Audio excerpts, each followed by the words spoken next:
Our home in space, the solar system, is huge, but it's still just a tiny dot in the universe. Humans have walked on the moon, but the closest star is millions of times farther away. Scientists discovered that to get there, a spaceship would take tens of thousands of years with today's technology. But new ideas are coming up. Engines that use light, spaceships the size of postage stamps that travel almost at the speed of light. This makes us wonder, will our grandchildren live on worlds around other stars? Tonight we are going to ask a question that might sound simple at first, almost casual, the kind of thing you might wonder about while lying on your back watching stars appear one by one as the sky darkens. Will humans ever leave our solar system? Not just visit the edges of it, not just send a probe or two out into the dark, but actually leave. Pack up, say goodbye to the sun, and venture out into the vast ocean of space that lies between the stars. It is a question that sits at the intersection of physics and dreams, of engineering and longing, of what is possible and what we dare to imagine might one day become real. Before we go any further, I would like to know where you are right now. What part of the world are you in? Is it night where you are, or is the sun still up? Are you in bed or sitting quietly somewhere, letting your mind wander? It is strange to think that no matter where you are on this planet, we are all sitting on the same small rock, orbiting the same star, bound together by gravity and circumstance. And yet here we are, asking whether we might one day leave it all behind, not out of necessity, at least not yet, but out of something deeper. Curiosity, perhaps. Or restlessness. Or the simple fact that we are a species that looks up and wonders what is out there. If this kind of slow, wondering question is the kind you enjoy, I would be grateful if you considered liking or subscribing. It helps this quiet little conversation reach others who might also be lying awake at night, staring at the ceiling or the stars, asking the same things. No pressure, of course. Just an invitation to join a community of people who find comfort in the big questions, the ones without easy answers. So settle in, get comfortable, let your thoughts slow down to the pace of starlight crossing the galaxy, because tonight we are going to take a long, patient look at what it would actually mean to leave our solar system. Not in the sense of science fiction, where ships leap through wormholes or slip into hyperspace, but in the sense of real physics, real engineering, real human bodies crossing real distances through the cold and silent dark. We are going to explore the barriers, the possibilities, the strange and humbling challenges that stand between us and the stars. And we are going to do it slowly, carefully, the way you might examine a map before a journey you are not sure you will ever take. The question of leaving our solar system is not new. Humans have been looking up at the stars for as long as there have been humans to look, long before we understood what stars were, before we knew that the sun was just another one of them, before we had any concept of the true scale of the universe. We watched those points of light and wondered. They became gods, navigation tools, stories, mysteries. They were unreachable, but they were always there, patient and distant, waiting. It was only very recently, in the grand span of human history, that we began to understand what those lights actually were. Not holes in the sky, not divine fires, but other suns. Distant, impossibly far away, but fundamentally the same as the star that warms our days. And if they were suns, then perhaps they had planets too. And if they had planets, then perhaps, just perhaps, some of those planets might be like ours. And if they were like ours, then maybe, one day, we could go there. That maybe has haunted us ever since. It shows up in our stories, our films, our quiet daydreams. We imagine gleaming ships crossing the darkness, new worlds waiting to be discovered, humanity spreading out among the stars like seeds carried on an impossible wind. It is a beautiful vision. It stirs something in us. Something ancient and powerful, the urge to explore, to see what is over the next hill, across the next ocean, beyond the next horizon. We are a restless species.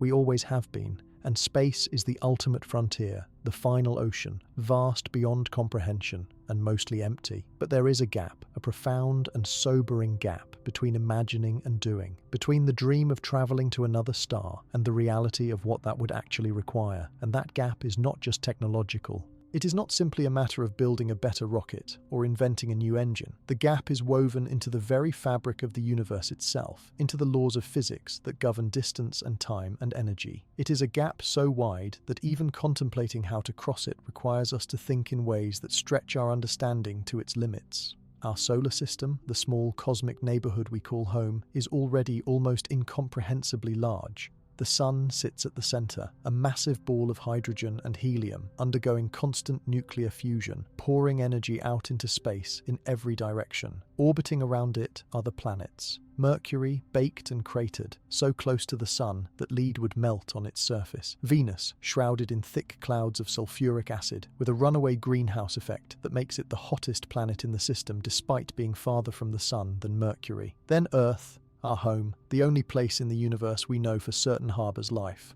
Mars, cold and rusty, with ice at its poles and ancient riverbeds carved into its surface. Then the giants. Jupiter, massive and stormy, with its great red spot and dozens of moons. Saturn, with its stunning rings of ice and rock. Uranus and Neptune, the ice giants, distant and blue and mysterious. Beyond Neptune, the solar system does not simply end. It fades gradually into a sparse region filled with icy bodies and dwarf planets. Pluto orbits out here along with Eris, Makemake, Haumea, and countless other objects we are still discovering. This region, called the Kuiper Belt, is like a vast disk of leftover material from the formation of the solar system. And beyond even that, farther still, is the Oort cloud, a spherical shell of icy objects that extends perhaps a light year or more from the Sun. This is the true edge of the solar system, the farthest reach of the Sun's gravitational influence.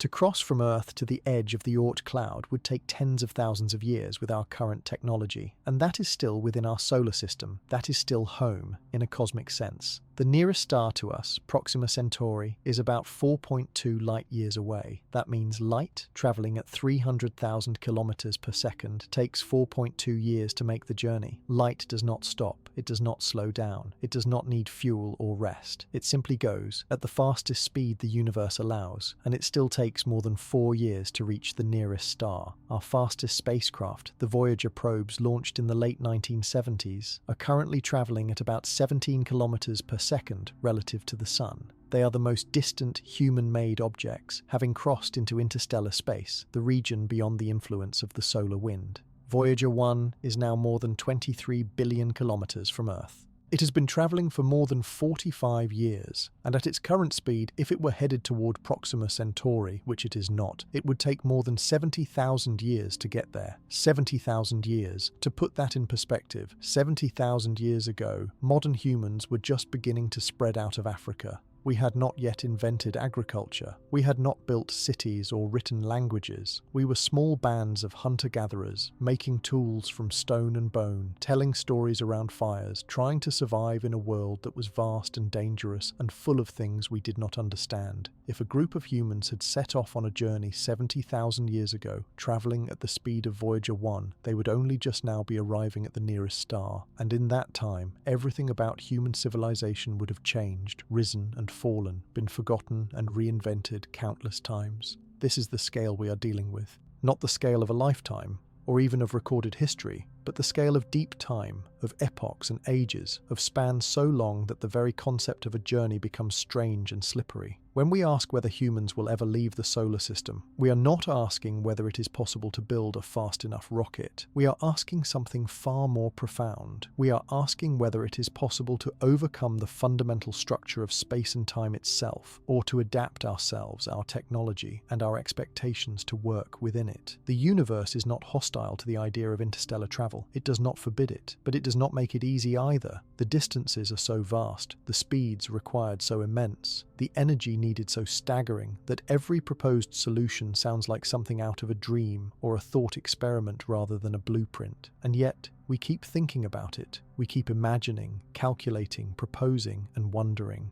Because the alternative is to accept that we are bound here forever, that the stars will remain forever out of reach, and that is a kind of loneliness that is hard to bear. So tonight, we are going to explore this question together, slowly and carefully. We are going to look at the barriers, both physical and otherwise, that stand between us and the stars. We are going to examine the ideas people have proposed, some realistic, some wildly speculative, all of them born from the same deep human desire to go farther, to see more, to reach beyond the edges of the known. We are going to think about what it would mean, not just technologically, but biologically, psychologically, and philosophically, to leave the solar system, to truly leave not just as a probe or a signal, but as living, breathing human beings. And we are going to do this without pretending we have all the answers, because we do not. No one does. The truth is that we do not yet know whether humans will ever leave the solar system. We do not know if it is possible, or if it is, what form it will take. Will it be physical ships carrying bodies through the dark?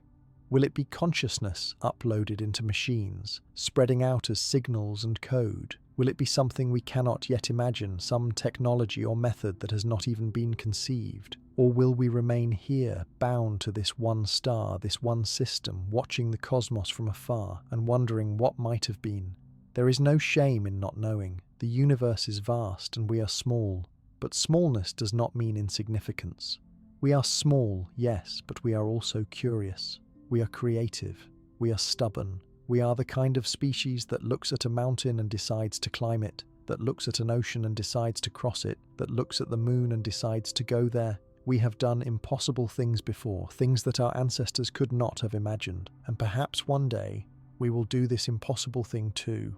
But first, we need to understand what we are up against. We need to see the problem clearly, in all its staggering complexity. We need to appreciate the distances, the energies, the timescales, and the challenges, not to be discouraged, but to be honest, because only by facing the reality of the challenge can we begin to think seriously about how it might be overcome. So let us begin at the beginning. Let us start with the simplest question. What does it actually mean to leave the solar system? Where does the solar system end and interstellar space begin? It is not as simple as you might think. There is no wall, no clear boundary line painted across the cosmos. The solar system fades gradually, its influence weakening with distance until it blends into the background of the galaxy. The Sun's gravity reaches far, pulling on objects in the Oort cloud that orbits so distantly they take millions of years to complete a single trip around the star. The solar wind, a stream of charged particles flowing out from the Sun, extends outward until it meets the interstellar medium, the thin gas that fills the space between stars. The boundary where these two regions meet is called the heliopause, and it is here, roughly 120 times the distance from the Earth to the Sun, that we might say the solar system truly ends. Voyager 1 crossed the heliopause in 2012. Voyager 2 followed in 2018. They are the first human-made objects to enter interstellar space. They are still functioning, still sending back data, though their power supplies are fading and will eventually run out. When they do, they will continue onward in silence, drifting through the dark for millions or billions of years, long after humanity is gone, carrying with them golden records etched with sounds and images of Earth, messages in a bottle cast into an ocean so vast that the odds of anyone ever finding them are almost zero. But sending a probe is one thing. Sending humans is something else entirely. A probe does not need air, food, water, or warmth. It does not age. It does not get lonely. It does not care how long the journey takes. Humans are fragile, biological creatures with needs and limits. We need to breathe. We need to eat and drink. We need protection from radiation, from the cold, from the vacuum of space. We age, we get sick, we die, and we are social creatures. We need connection, purpose, meaning. A journey that takes tens of thousands of years is not something a human can survive. It is not even something a human civilization can easily survive. So when we ask whether humans will ever leave the solar system, we are really asking a whole tangle of questions all at once. Can we build a ship fast enough to make the journey in a reasonable amount of time? Can we generate enough energy to power such a ship? Can we protect the people on board from radiation and other hazards? Can we keep them alive for the duration of the journey, whether that is decades, centuries, or longer? Can we maintain a functioning society on a ship traveling through the void? And perhaps most fundamentally, why would we do it? What would drive us to attempt something so difficult, so risky, so utterly without precedent?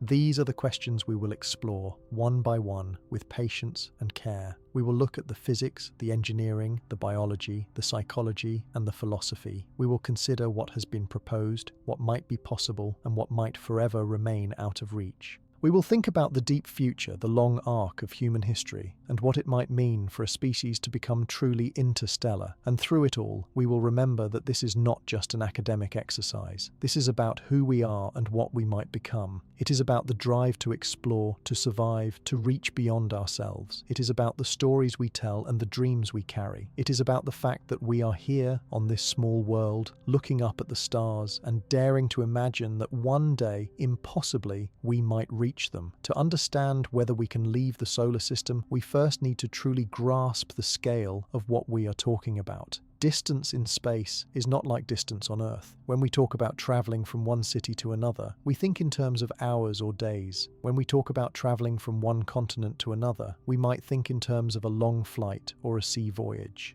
But space operates on a different scale entirely, one that does not map easily onto human experience or intuition. It is a scale that makes even our largest journeys on Earth seem like stepping from one room to another. The distance from the Earth to the Moon is about 384,000 kilometers. The Apollo astronauts, traveling in the late 1960s and early 70s, took about 3 days to make that journey. It was an incredible achievement, one of the defining moments of human history. But in cosmic terms, the Moon is right next door. It is so close that you can see it clearly with the naked eye, watch its phases change, and observe its surface features through even a modest telescope. It is practically within arm's reach, cosmically speaking. The distance from the Earth to the Sun is much greater. We call this distance 1 astronomical unit, or AU, and it is about 150 million kilometers. 8 minutes. If the sun were to suddenly vanish, we would not know it for 8 minutes. We would continue to see its light, to feel its warmth, because the information that it was gone would still be travelling toward us at the speed of light. This distance, 1 astronomical unit, becomes the measuring stick we use for the solar system. Mars at its closest is about 0.5 astronomical units away. Jupiter averages about 5 astronomical units. Neptune, the outermost planet, orbits at about 30 astronomical units from the Sun. But even Neptune is still within what we might call the comfortable zone of the solar system, the region where planets orbit and where the Sun is still clearly the dominant object in the sky. Beyond Neptune, the solar system continues, but it becomes sparser, colder, and stranger. The Kuiper Belt, where Pluto and other dwarf planets orbit, extends from about 30 to 50 astronomical units.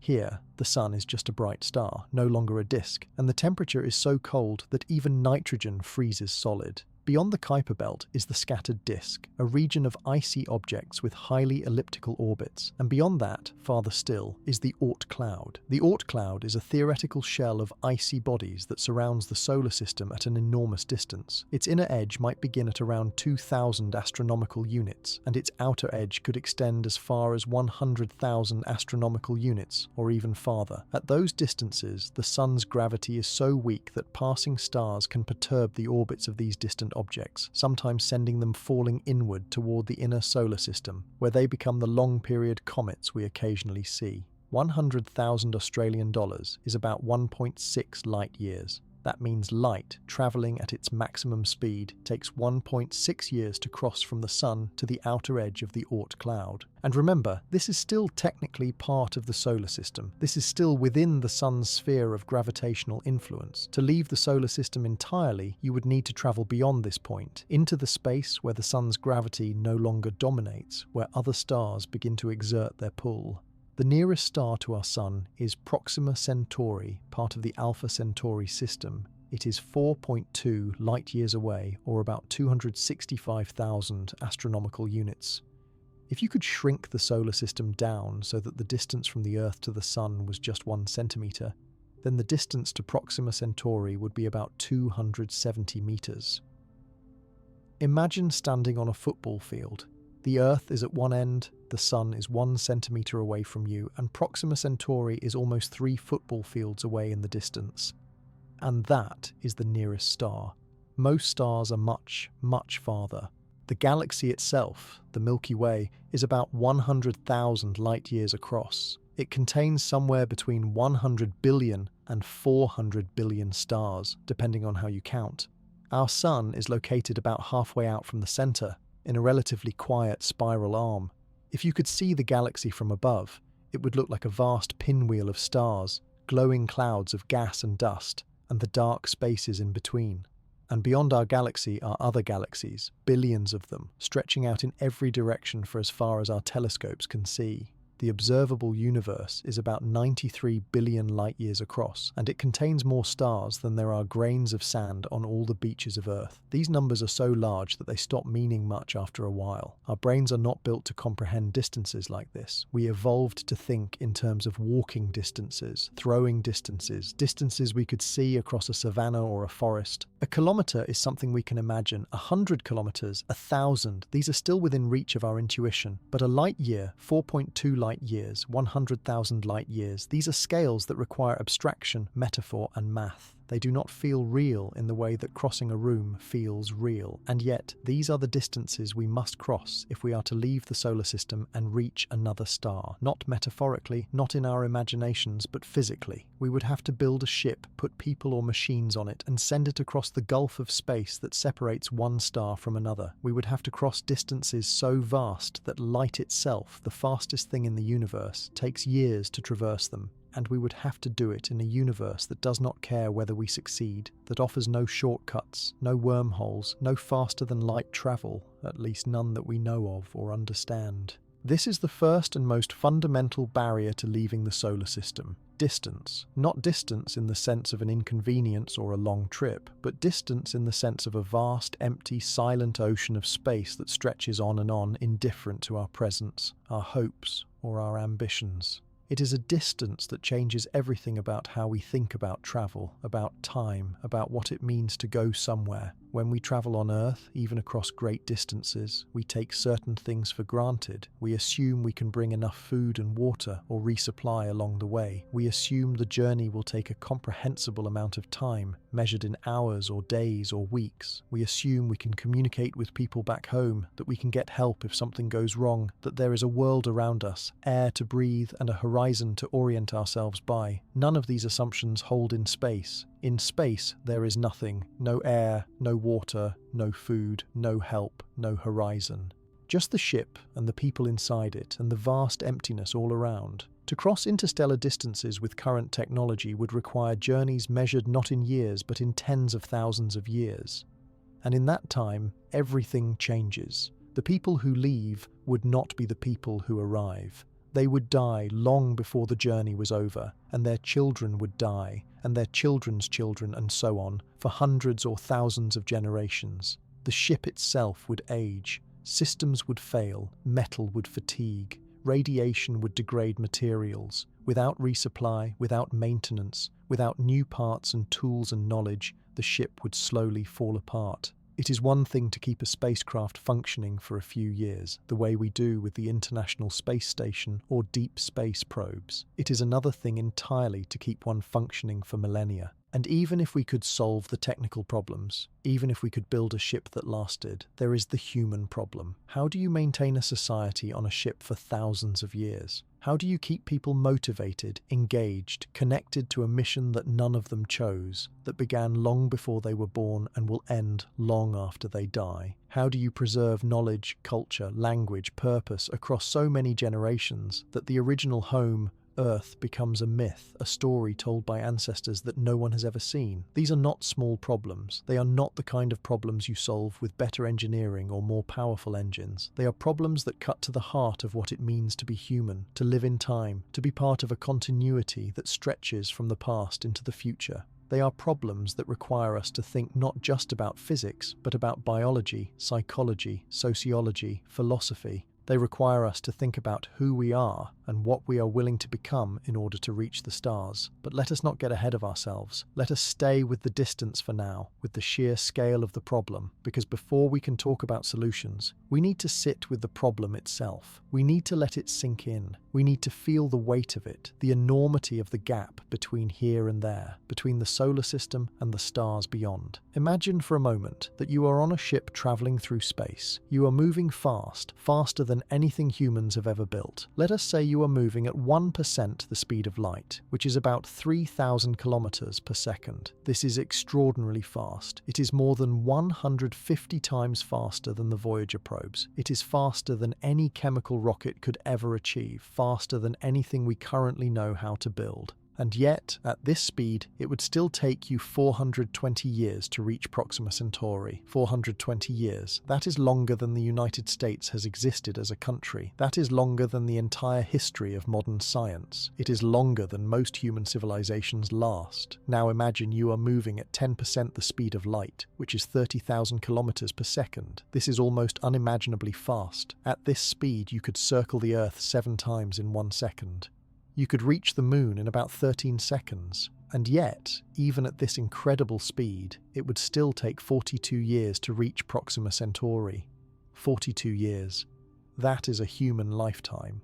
A person who left as a child might arrive as an elderly adult if they lived that long. A person who left as a young adult would likely die before arrival.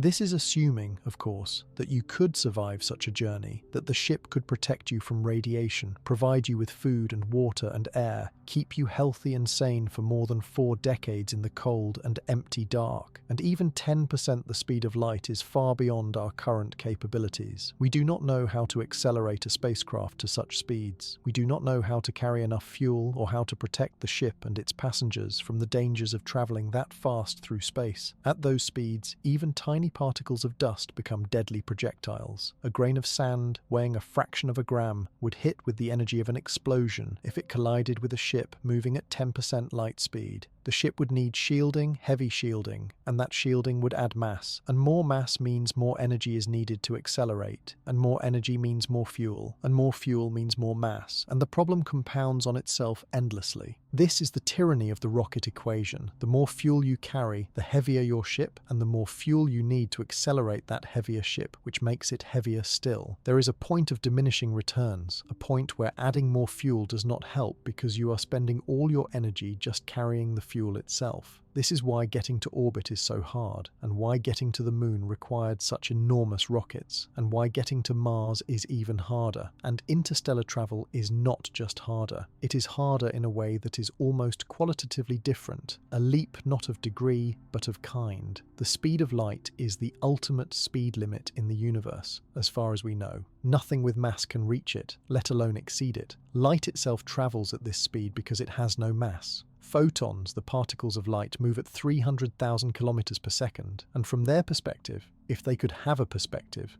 the journey is instantaneous. They do not experience time, but anything with mass, anything made of atoms, experiences time and can never quite reach light speed no matter how much energy you pour into it. As you approach the speed of light, time dilation kicks in. Time slows down for you relative to the outside universe. If you could somehow travel at 99% the speed of light, a journey to Proxima Centauri would take about 4.3 years from the perspective of someone on Earth, but less time for you on the ship. The faster you go, the more pronounced this effect becomes. At speeds very close to light speed, you could travel enormous distances across the galaxy while aging only a few years yourself, though thousands or millions of years would pass on Earth. But this is all theoretical. We do not know how to accelerate anything to such speeds. We do not have engines that can do it. We do not have fuel sources powerful enough. And even if we did, the energy requirements would be staggering. To accelerate even a small spacecraft to a significant fraction of light speed would require more energy than humanity currently produces in a year. To accelerate a ship large enough to carry people, along with all the supplies and equipment they would need, would require even more. And then you would need to slow down when you arrived, which means you would need to carry fuel for that too, which adds more mass, which requires more energy, and the problem spirals upward again. Some numbers might help make this concrete. Let us imagine a small spacecraft weighing about 1,000 kilograms, about the mass of a small car. To accelerate this spacecraft to 10% the speed of light using a conventional rocket would require more fuel than exists on Earth. Even using the most efficient chemical rockets we have, the amount of fuel needed would be absurdly, impossibly large. If you tried to use nuclear fission, breaking apart atoms to release energy, you could do better, but you would still need an enormous amount of fuel. Nuclear fusion, the process that powers the sun, would be even more efficient, but we have not yet mastered controlled fusion even for power generation on Earth, let alone for spacecraft propulsion. And even with fusion, the fuel requirements for interstellar travel remain daunting. This is why most serious proposals for interstellar travel do not rely on conventional rockets.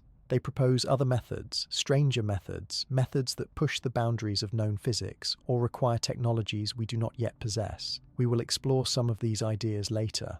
But for now, the point is simply this. The distance between stars is so vast, and the speed of light is so fast yet so unreachable that conventional methods of travel simply do not work. We cannot brute force our way to another star with a big enough rocket and enough fuel. The universe does not allow it, the math does not allow it, and so we are left with a paradox. The stars are there, tantalizingly visible, scattered across the night sky. We know they exist. We know they are suns like ours. We know many of them have planets. We have even detected some of those planets, thousands of them now, orbiting distant stars. Some of them are rocky, about the size of Earth. Some orbit in the habitable zone, the region where temperatures might allow liquid water to exist. We have found worlds that might, just might, be similar to our own, and yet they are so far away that reaching them seems almost impossible. Not legally impossible, not morally impossible, but practically physically impossible given the constraints of the universe we live in. This is the reality we must confront. If we are to ever leave the solar system, we must either find a way to go very, very fast, faster than we currently know how to go, or we must accept that the journey will take a very, very long time, longer than a human lifetime, longer than many lifetimes. Or we must change what we mean by we. Perhaps it will not be flesh and blood humans who travel to the stars, but something else, something we create, something that does not age or die, or need air and water. Perhaps we will send our machines, our knowledge, our patterns, and let them carry the spark of humanity outward into the galaxy. Or perhaps we will not leave at all. Perhaps we will remain here in this one solar system, orbiting this one star, looking out at the universe with telescopes and wondering what might have been. There is no shame in that either. The universe is vast and we are small, and sometimes the distances are simply too great. But before we accept that conclusion, before we decide that the stars are forever out of reach, we should at least examine the possibilities, the ideas, the dreams that people have proposed. We should see what might be done, even if it is difficult, even if it is uncertain, even if it requires us to become something more than we are now. Because that is what humans do. We dream, we imagine, we push against the limits of what is possible, and sometimes, impossibly, we break through. To leave the solar system and travel to another star, we need to move fast. Not just fast by human standards, but fast by cosmic standards. And to move fast, we need energy. Enormous amounts of energy. More energy than we have ever harnessed for any purpose in human history. This is one of the central challenges of interstellar travel. Perhaps the central challenge. It is not enough to dream of reaching the stars. We must find a way to power that dream, to turn imagination into motion, and motion requires energy. Let us start with what we know, with the rockets we have built and flown. Conventional rockets work by burning fuel and expelling the hot exhaust out the back. The force of the exhaust pushes the rocket forward. This is Newton's third law in action. For every action, there is an equal and opposite reaction. Rockets carry their fuel with them, which means they have to lift not only their payload, but also all the fuel needed to accelerate that payload. This is why rockets are mostly fuel, with relatively small payloads. The Space Shuttle, for example, weighed about 2,000 metric tons at launch, but only about 24 metric tons of that was the orbiter itself, the part that actually went to space. The rest was fuel and fuel tanks. Chemical rockets, the kind we use today, are limited by the energy density of their fuel.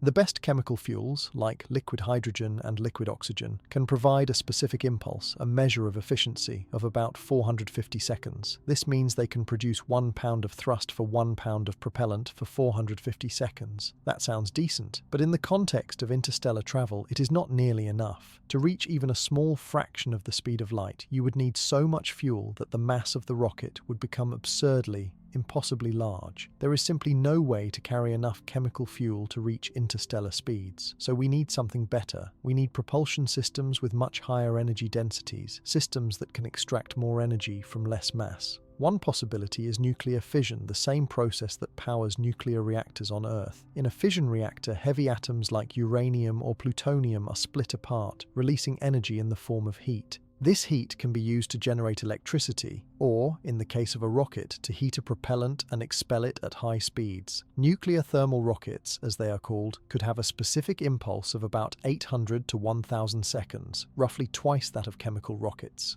This is a significant improvement, but it is still not enough for interstellar travel. A more promising approach is nuclear pulse propulsion, a concept developed in the 1950s and 60s under a project called Orion. The idea is elegantly simple, though somewhat alarming. You detonate a series of small nuclear bombs behind the spacecraft, and the force of the explosions pushes the ship forward. A large, heavy shield at the back of the spacecraft absorbs the shock, and massive shock absorbers smooth out the acceleration so it does not crush the crew. It sounds like science fiction or perhaps like madness, but the physics actually works. Studies suggested that a nuclear pulse rocket could reach speeds of a few percent of the speed of light, enough to make interstellar travel conceivable, at least in theory. There are, of course, numerous practical and political problems with this approach. Building and detonating thousands of nuclear bombs in space raises obvious concerns. There are treaties that ban nuclear weapons in space. There are environmental and safety issues. And there is the sheer difficulty of designing a spacecraft that could withstand repeated nuclear blasts without being destroyed.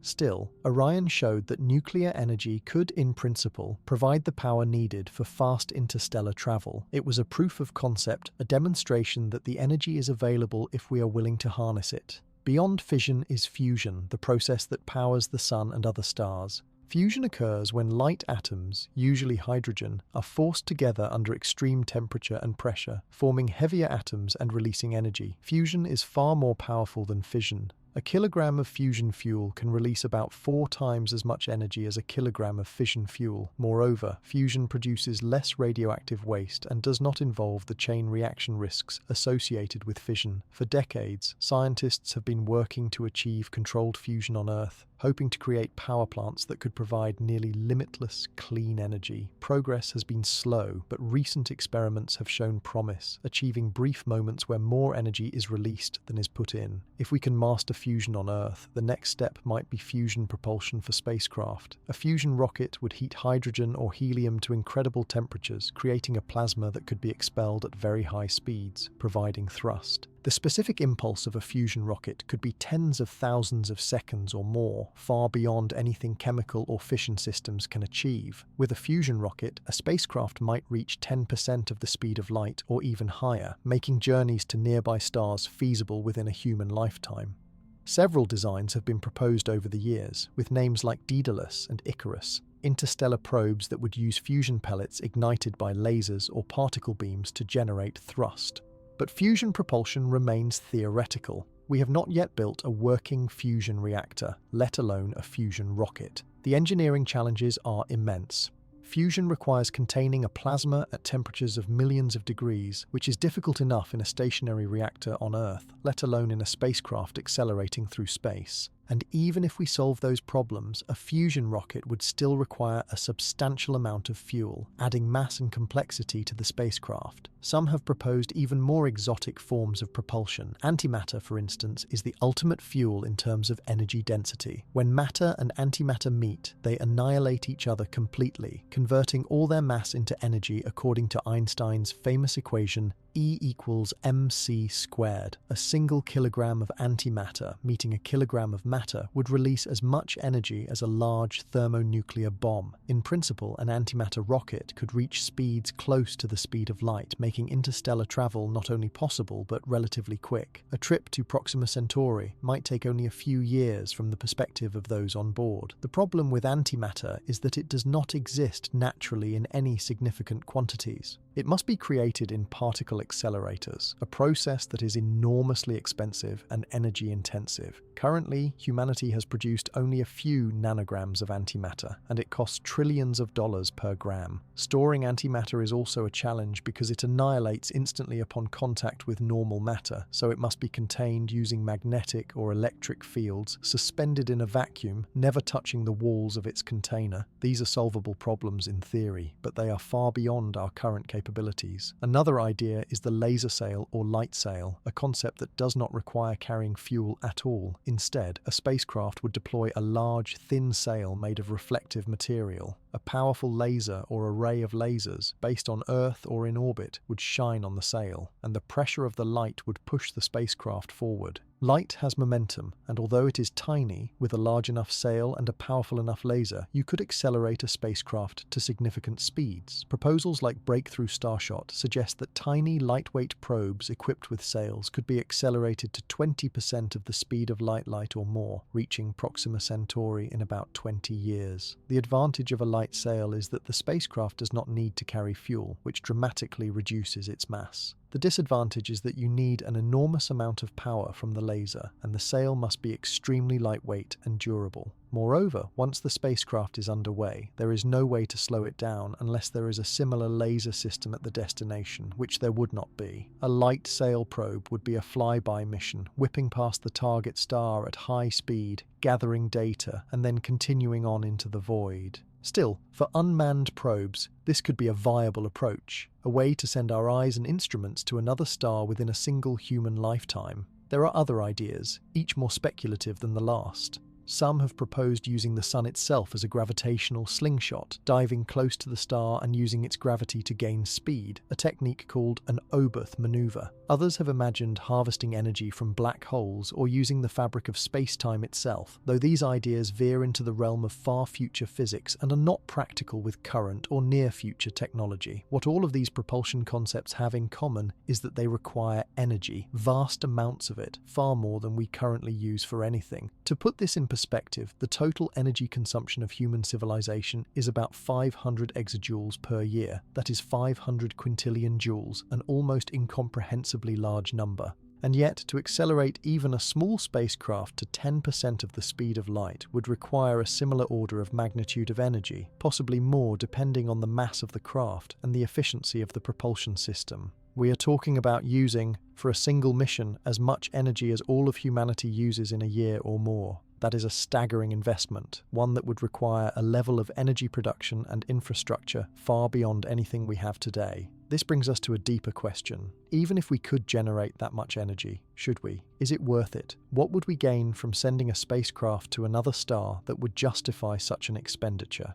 These are not purely technical questions. They are questions of values, priorities, and vision. Do we explore because we hope to find something useful, or because the act of exploration itself is valuable?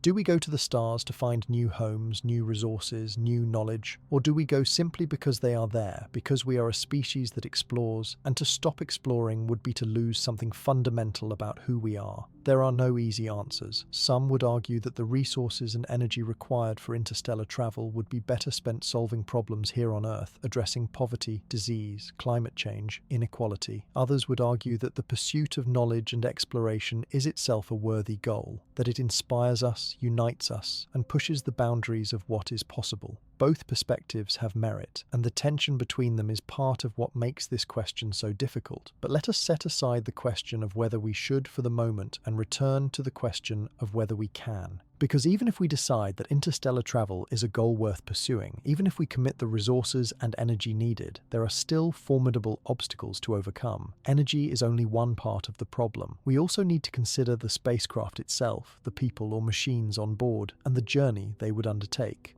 A spacecraft travelling to another star cannot simply be a capsule with an engine. It must be a self-contained world, capable of sustaining life or preserving machines for decades, centuries, or longer. It must protect its occupants from radiation, from the vacuum of space, from micrometeoroids and dust particles traveling at relativistic speeds. It must provide propulsion, navigation, and communication. It must be able to repair itself or carry enough spare parts and redundancy to function for the duration of the mission. And if it is carrying humans, it must provide air, water, food, warmth, and perhaps most importantly, purpose and meaning. These challenges are not insurmountable, but they are immense. The International Space Station, our most advanced long-duration spacecraft, requires regular resupply missions from Earth. It is not self-sufficient. A true interstellar spacecraft would need to be. It would need to recycle air and water, grow food, generate power, and maintain all its systems without any help from home. And it would need to do this not for months or years, but for timescales that dwarf any mission we have ever attempted. Some have proposed sending robots or artificial intelligence instead of humans, machines that do not need air or food or sleep, that can survive the long journey without aging or complaining.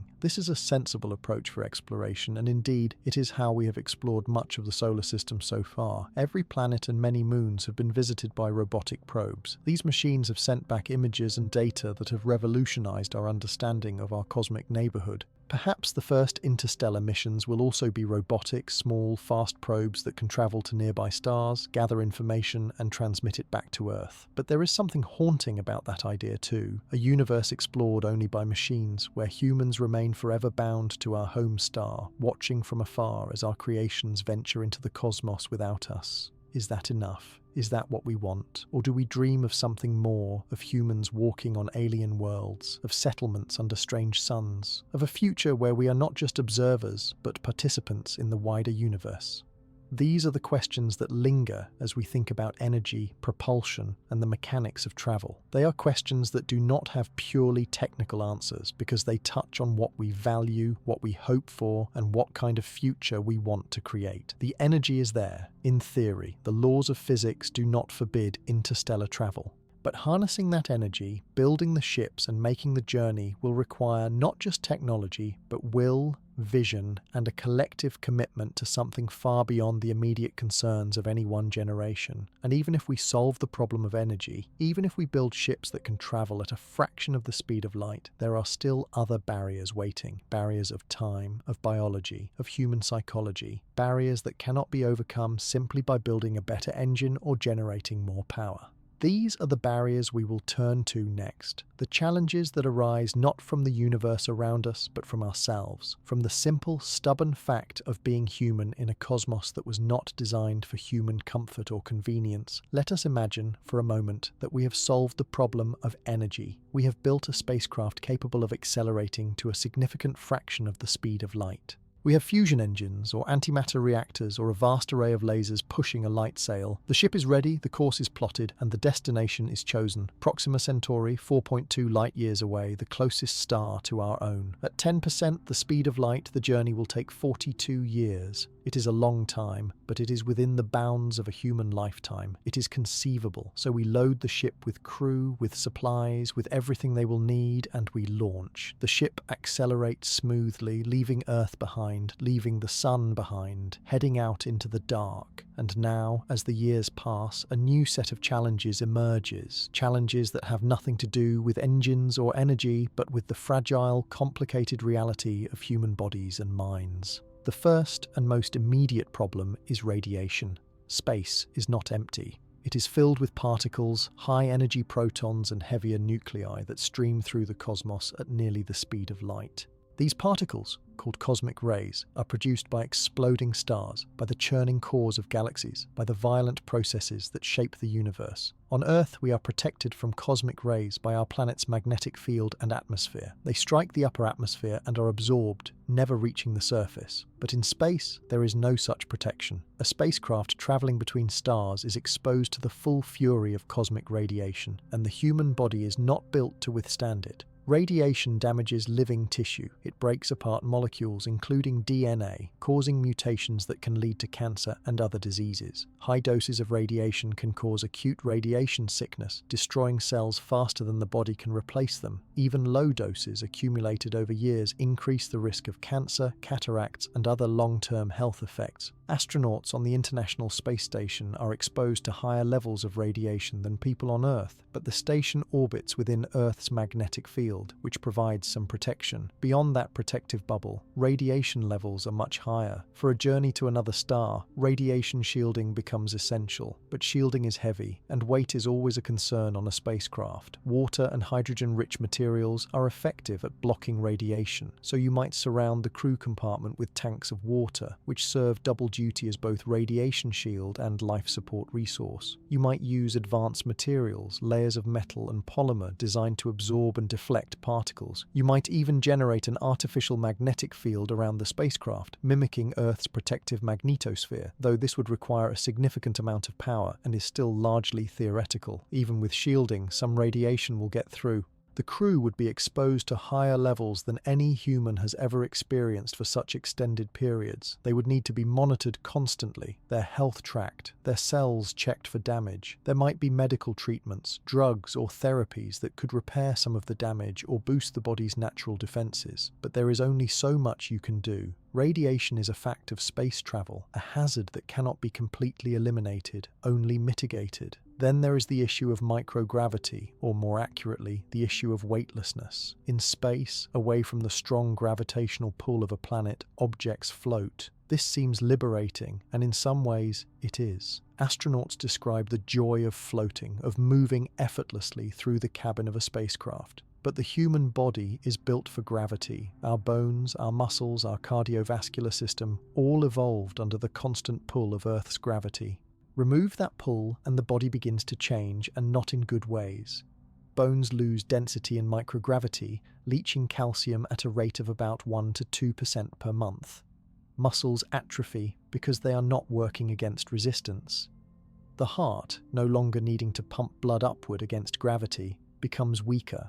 Fluids shift toward the head, causing puffy faces and congestion, and over time, this fluid shift can damage vision. A condition observed in many astronauts who spend months on the space station. The immune system weakens. Even balance and spatial orientation are affected because the inner ear, which senses gravity and motion, no longer receives the signals it expects. Astronauts on the ISS exercise for 2 hours a day on treadmills and resistance machines, trying to counteract these effects. But even with rigorous exercise, they still experience bone and muscle loss. After returning to Earth, it takes time for their bodies to readjust, and some changes, like bone density loss, may be permanent. For a journey lasting years or decades, the effects would be even more severe. Without intervention, crew members might arrive at their destination too weak to walk, their bones brittle, their muscles wasted, unable to function in even a modest gravitational field. One solution is to create artificial gravity. You could spin the spacecraft using centrifugal force to simulate the pull of gravity. The crew would live in a rotating section, like a wheel or a cylinder, and the spin would press them against the outer wall, creating the sensation of weight. This is a common trope in science fiction, and the physics works. The challenge is engineering. A rotating section adds complexity to the design. The rotation must be smooth and constant. The structure must be strong enough to withstand the stresses.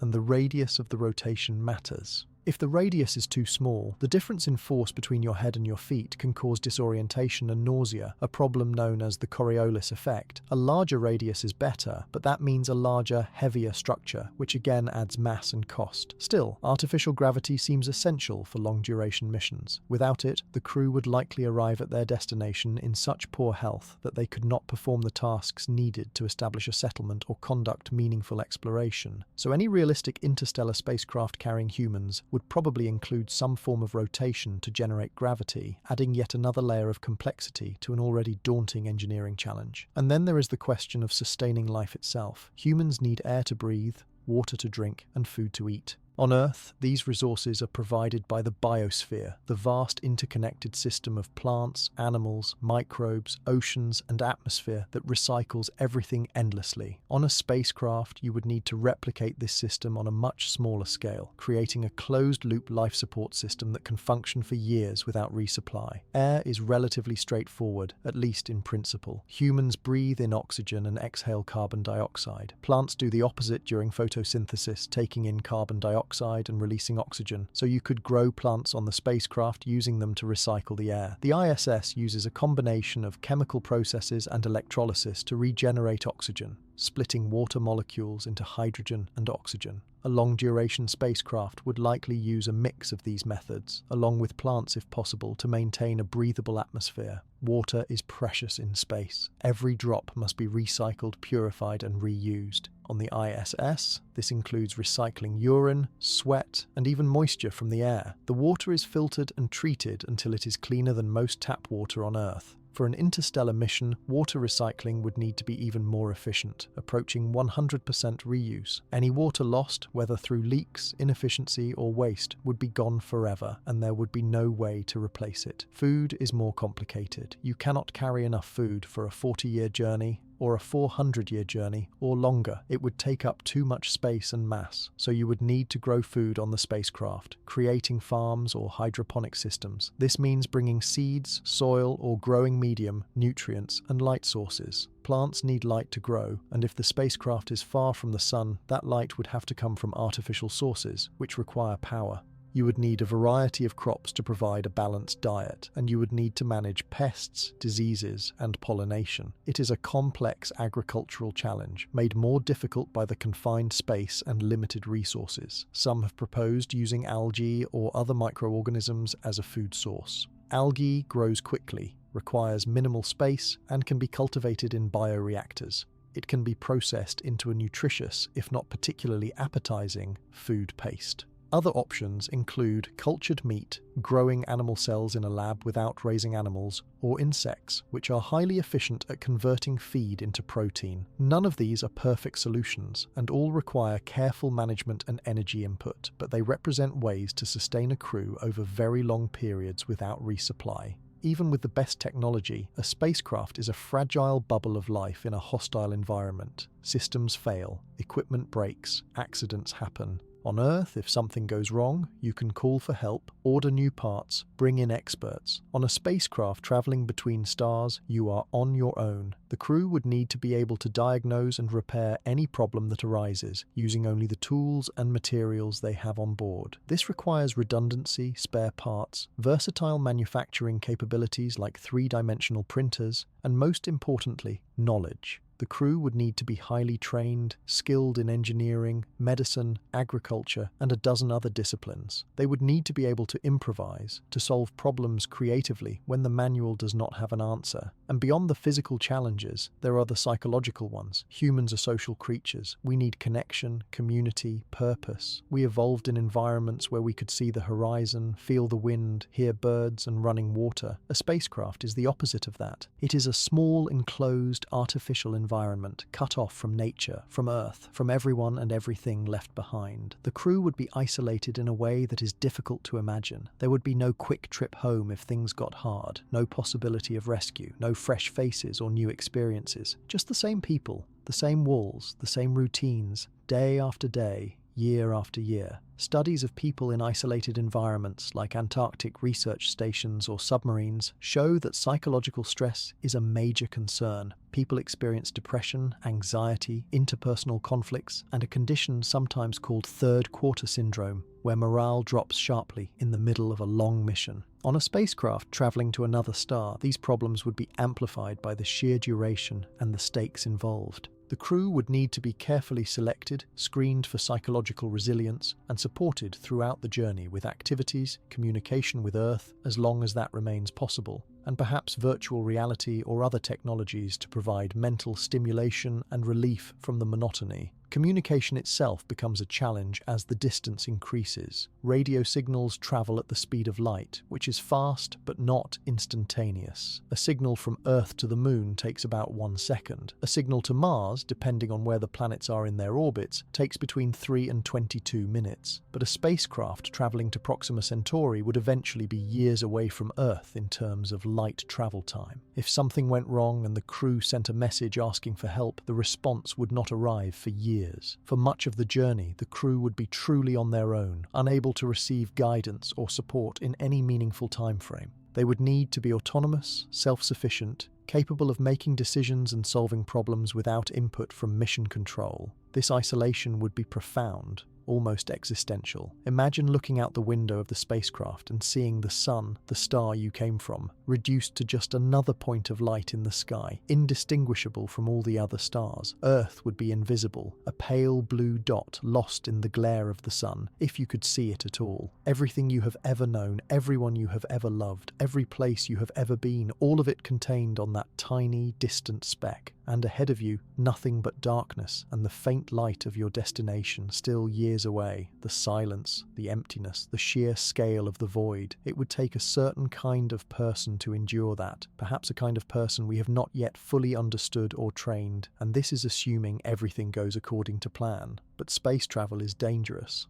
Things go wrong, systems fail, people make mistakes. On an interstellar mission, a single critical failure could be catastrophic. If the life support system fails, the crew dies. If the propulsion system fails, the ship drifts forever, unable to slow down or change course. If a meteoroid strikes the ship and punctures the hull, the air leaks out into space. These are not hypothetical concerns. They are real risks, and they must be mitigated through design, redundancy, and careful planning. But risk can never be eliminated entirely. Anyone who travels to another star would be accepting a level of danger far beyond anything we ask of people today. So the question is not only whether we can build a ship and power it to reach another star, but whether we can keep the people on that ship alive and sane for the duration of the journey, whether we can protect them from radiation, provide them with food and water, give them gravity and purpose and hope, whether we can create a tiny, self-sustaining world inside a metal shell, hurtling through the void, and whether that world can endure long enough to reach its destination. These are challenges that go beyond engineering. They touch on biology, psychology, medicine, sociology. They require us to understand not just how to build machines, but how to sustain life and maintain human dignity in the harshest environment imaginable. And they force us to ask difficult questions about what we are willing to sacrifice, what risks we are willing to take, and what kind of people we would need to become in order to make such a journey. There is a concept in space exploration called the generation ship, and it is both inspiring and unsettling in equal measure. The idea is simple enough to state, though staggering to contemplate. If a journey to another star takes longer than a human lifetime, longer than many lifetimes, then the people who leave Earth will not be the people who arrive.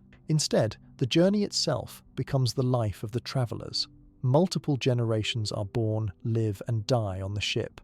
The mission is not a trip, but a civilization, a mobile world that carries humanity forward through the darkness until, generations later, their descendants finally reach a new sun. It is a romantic vision in some ways, this idea of a ship that is also a home, a society floating through the cosmos. But it is also deeply challenging, because it asks us to think about human life and society in ways we have never had to before. What does it mean to live your entire life on a journey you did not choose, toward a destination you will never see? What does it mean to raise children who will grow old and die on the same ship, who will in turn raise children of their own, passing down the mission like an inheritance? How do you maintain purpose, culture, knowledge, and hope across so many generations that the original Earth becomes a myth, a story told by grandparents who themselves only heard it from their grandparents? Let us start with the numbers. If a generation ship travels at 1% the speed of light, a journey to Proxima Centauri would take about 420 years. If we define a generation as roughly 25 years, that is about 17 generations. 17 generations is a long time. 420 years ago, it was the early 1600s. Shakespeare was still alive. The Pilgrims had not yet landed at Plymouth Rock. The scientific revolution was just beginning. Imagine if a group of people had set out on a journey then, and their descendants were only just now arriving. Everything about the world they left would have changed beyond recognition. Would they even remember why they left? Would the mission still matter to them? At slower speeds, the timescales become even more daunting. At 1/10 the speed of light, a very fast speed by current standards but still far slower than what we would need for practical interstellar travel, the journey would take over 4,000 years. That is 160 generations. 4,000 years ago, the pyramids of Egypt had just been built. Writing was still a new invention. The entire history of Western civilization, from ancient Greece to the present day, would fit inside that span of time. It is almost impossible to imagine a society remaining coherent, focused, and functional over such a period, especially when confined to a single ship with no outside contact. So let us assume, optimistically, that we can build a ship capable of travelling at 10% the speed of light, making the journey in about 42 years. This is within the bounds of a single human lifetime, which simplifies things considerably. A crew might leave Earth as young adults and arrive as elderly individuals, assuming they survive and remain healthy. They would see their destination with their own eyes. They would complete the mission they signed up for. But even this shorter journey presents challenges. 42 years is a long time to spend in a confined space. The crew would age, their bodies would deteriorate despite the best medical care. They would need to stay motivated, engaged, and capable of performing complex tasks at the end of the journey, when they would be needed most. And if the journey takes longer, if it requires multiple generations, the challenges multiply.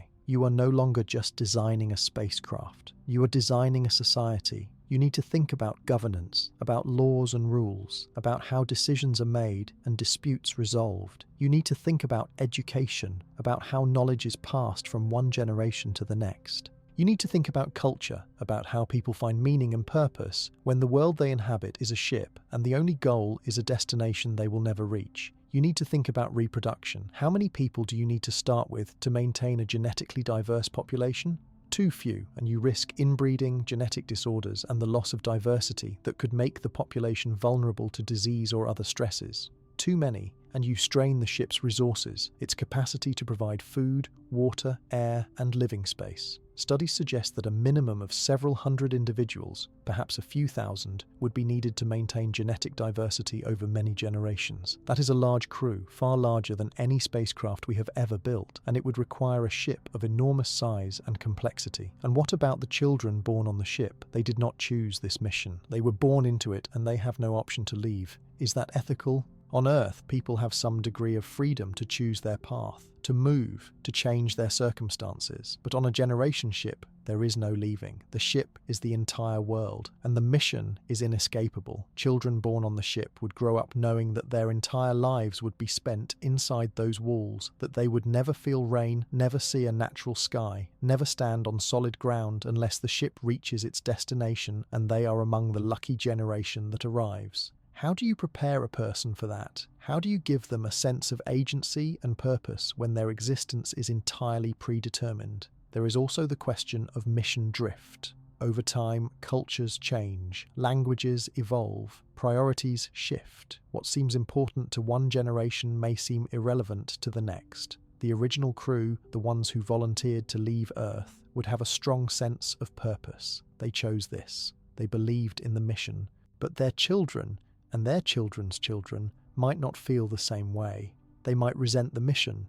They might question why they should sacrifice their lives for a goal set by ancestors they never met. They might want to turn the ship around, or stop, or change course. And if they do, what happens? Does the ship have a governing structure that can prevent mutiny or rebellion? Does it have laws and enforcement? And who decides what those laws are? Some have proposed that a generation ship would need a very stable, even rigid social structure to prevent such problems. A strong central authority perhaps, or a deeply ingrained cultural or religious framework that gives the mission a sacred or unquestionable status. But rigid societies can be oppressive, and people resist oppression. History is full of examples of authoritarian systems that eventually collapsed or were overthrown. On a ship traveling through space, such a collapse could be catastrophic. There is no frontier to escape to, no neighbouring country to flee to. The ship is all there is. A social breakdown could lead to violence, chaos, and the failure of the mission. Others have suggested a more democratic, flexible approach, where each generation has a say in the mission's direction, where culture and governance evolve naturally over time.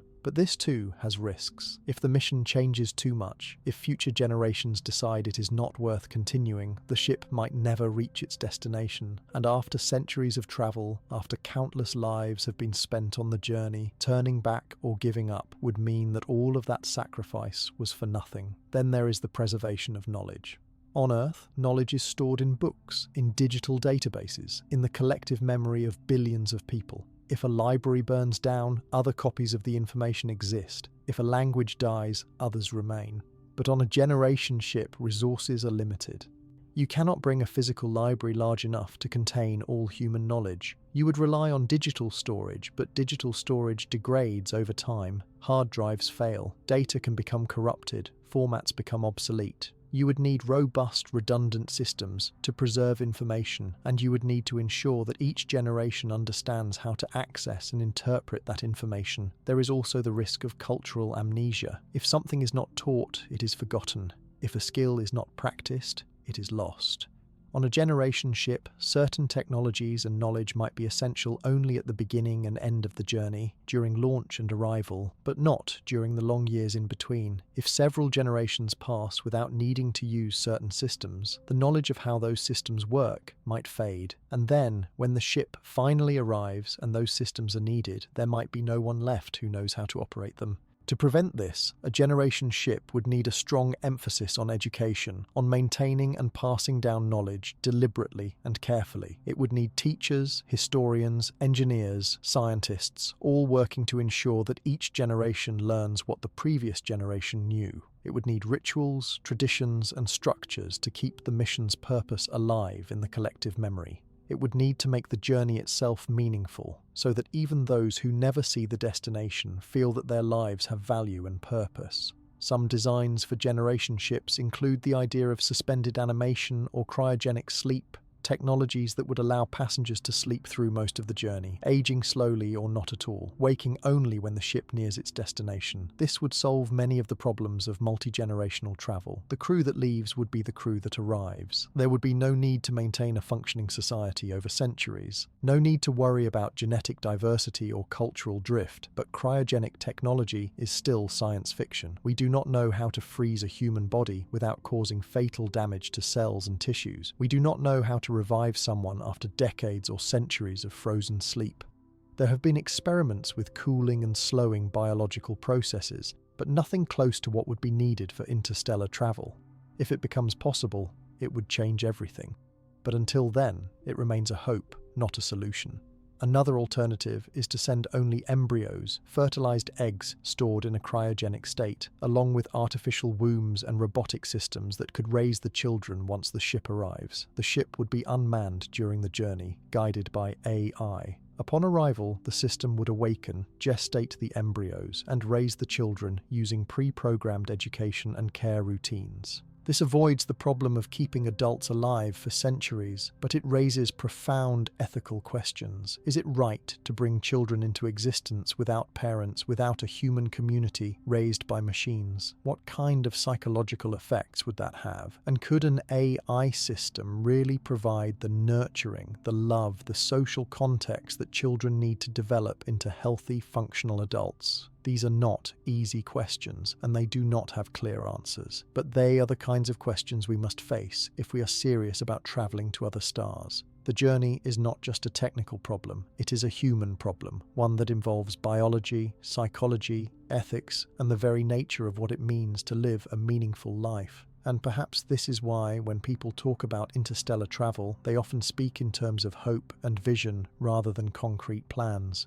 Because the reality is so difficult, so far beyond anything we have ever attempted, that it is easier to dream than to plan. But dreams are important. They inspire us, they give us direction, and sometimes, over time, they become reality. The Apollo missions to the moon were once a dream, impossible by the standards of the early 20th century. The International Space Station, a permanent human presence in space, was once a dream. Both became real because people believed they could be, and because they were willing to do the hard work to make them happen. So perhaps one day, a generation ship will be real too. Perhaps humans will travel to another star, living their lives in transit, carrying forward the fragile flame of consciousness through the dark. Perhaps their descendants will step onto an alien world and look up at a new sky, and they will remember, however faintly, the world their ancestors left behind. It is a beautiful thought, even if it is also a sad one, because it acknowledges the price of such a journey, the loss, the sacrifice, the lives spent traveling rather than arriving. But maybe that is not the right way to think about it. Maybe the journey itself is the point. Maybe those generations living on the ship, traveling between stars, are not sacrificing their lives, but living them fully and completely, in a way that is no less valid than living on a planet. Maybe the meaning is not in the arrival, but in the going, in the continuation, in the fact that life persists and reaches outward, even when the distances seem insurmountable. We do not know yet. We cannot know until we try.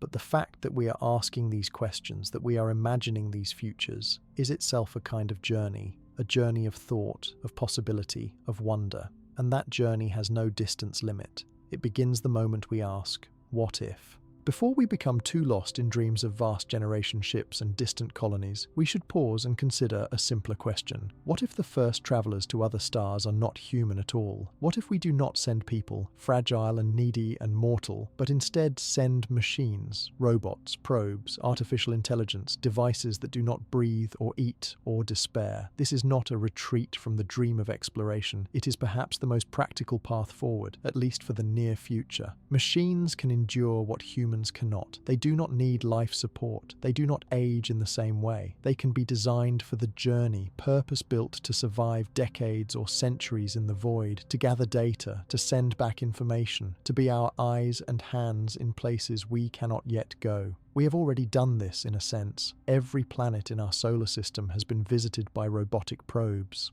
Mars has rovers trundling across its surface, drilling into rocks, searching for signs of ancient life. Jupiter and Saturn have been studied by orbiters that have sent back stunning images of swirling storms and icy moons. Voyager 1 and 2, launched in the late 1970s, have left the solar system entirely and are now travelling through interstellar space, still sending back faint signals from the edge of the unknown. These machines have expanded our understanding of the cosmos in ways that would have been impossible with human missions. They are cheaper, lighter, and do not require the immense life support infrastructure that humans need. So why not extend this approach to interstellar travel? Why not send robotic probes to other stars, equipped with cameras, sensors, and instruments to study whatever they find? If the goal is knowledge, if the goal is to learn whether other stars have planets, whether those planets have life, whether the universe beyond our solar system is as rich and complex as we hope, then robots are a sensible choice. They can travel faster than crewed ships because they do not need artificial gravity, food production, or crew quarters. They can be smaller, lighter, and therefore easier to accelerate to high speeds, and they can be sent in large numbers. If one fails, others may succeed. Several proposals have been made over the years for robotic interstellar missions. One of the most well-known is Breakthrough Starshot, a project announced in 2016 that envisions sending tiny probes weighing only a few grams each to Alpha Centauri. These probes would be equipped with small sails, and a powerful laser array on Earth would shine light on the sails, accelerating the probes to about 20% the speed of light. At that speed, they could reach Proxima Centauri in roughly 20 years. Once there, they would take pictures, gather data, and transmit it back to Earth. The transmission itself would take another 4 years, since radio signals travel at the speed of light. But within a quarter century of launch, humanity would have images and data from another star system. The engineering challenges are significant. The laser array would need to be enormous and incredibly powerful, generating gigawatts of energy and focusing it precisely on the tiny sails as they accelerated. The probes would need to survive the acceleration, which would be intense, and they would need to function for decades without maintenance. They would need to be able to navigate, to orient themselves, to point their cameras and transmit their data back across more than 4 light-years of space. And because they are so small, they would have very limited power, likely just enough to take a few images and send a brief signal before their batteries ran out. But it is achievable, at least in theory. The physics works. The technology, while advanced, is not impossible. It is a matter of funding, coordination, and will. Other designs are more ambitious.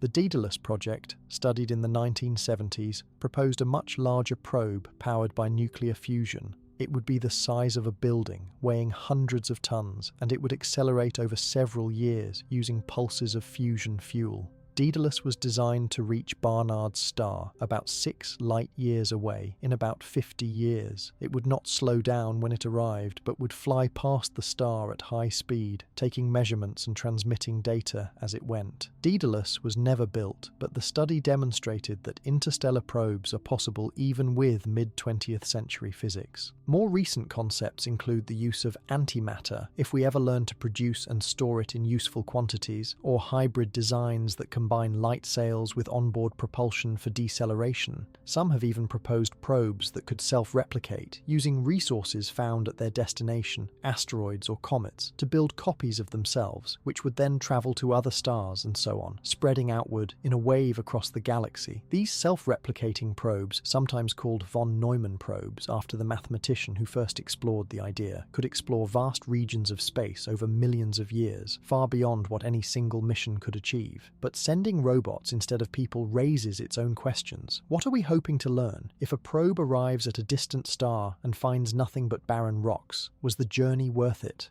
If it finds life, but only microbial life, simple organisms clinging to existence in some alien environment, is that enough to justify the cost and effort? And if, impossibly, it finds intelligent life, civilizations, cities, what then? A probe cannot make contact, cannot negotiate, cannot understand in any meaningful way. It can only observe and report. It is a messenger without a voice, a pair of eyes without a mind behind them, or at least not a mind like ours. This brings up the idea of sending not just robots, but artificial intelligence, true AI that can think, reason, adapt, and make decisions. An AI probe would not just follow pre-programmed instructions. It could respond to unexpected situations, change its mission parameters based on what it finds, even conduct science and form hypotheses without human input.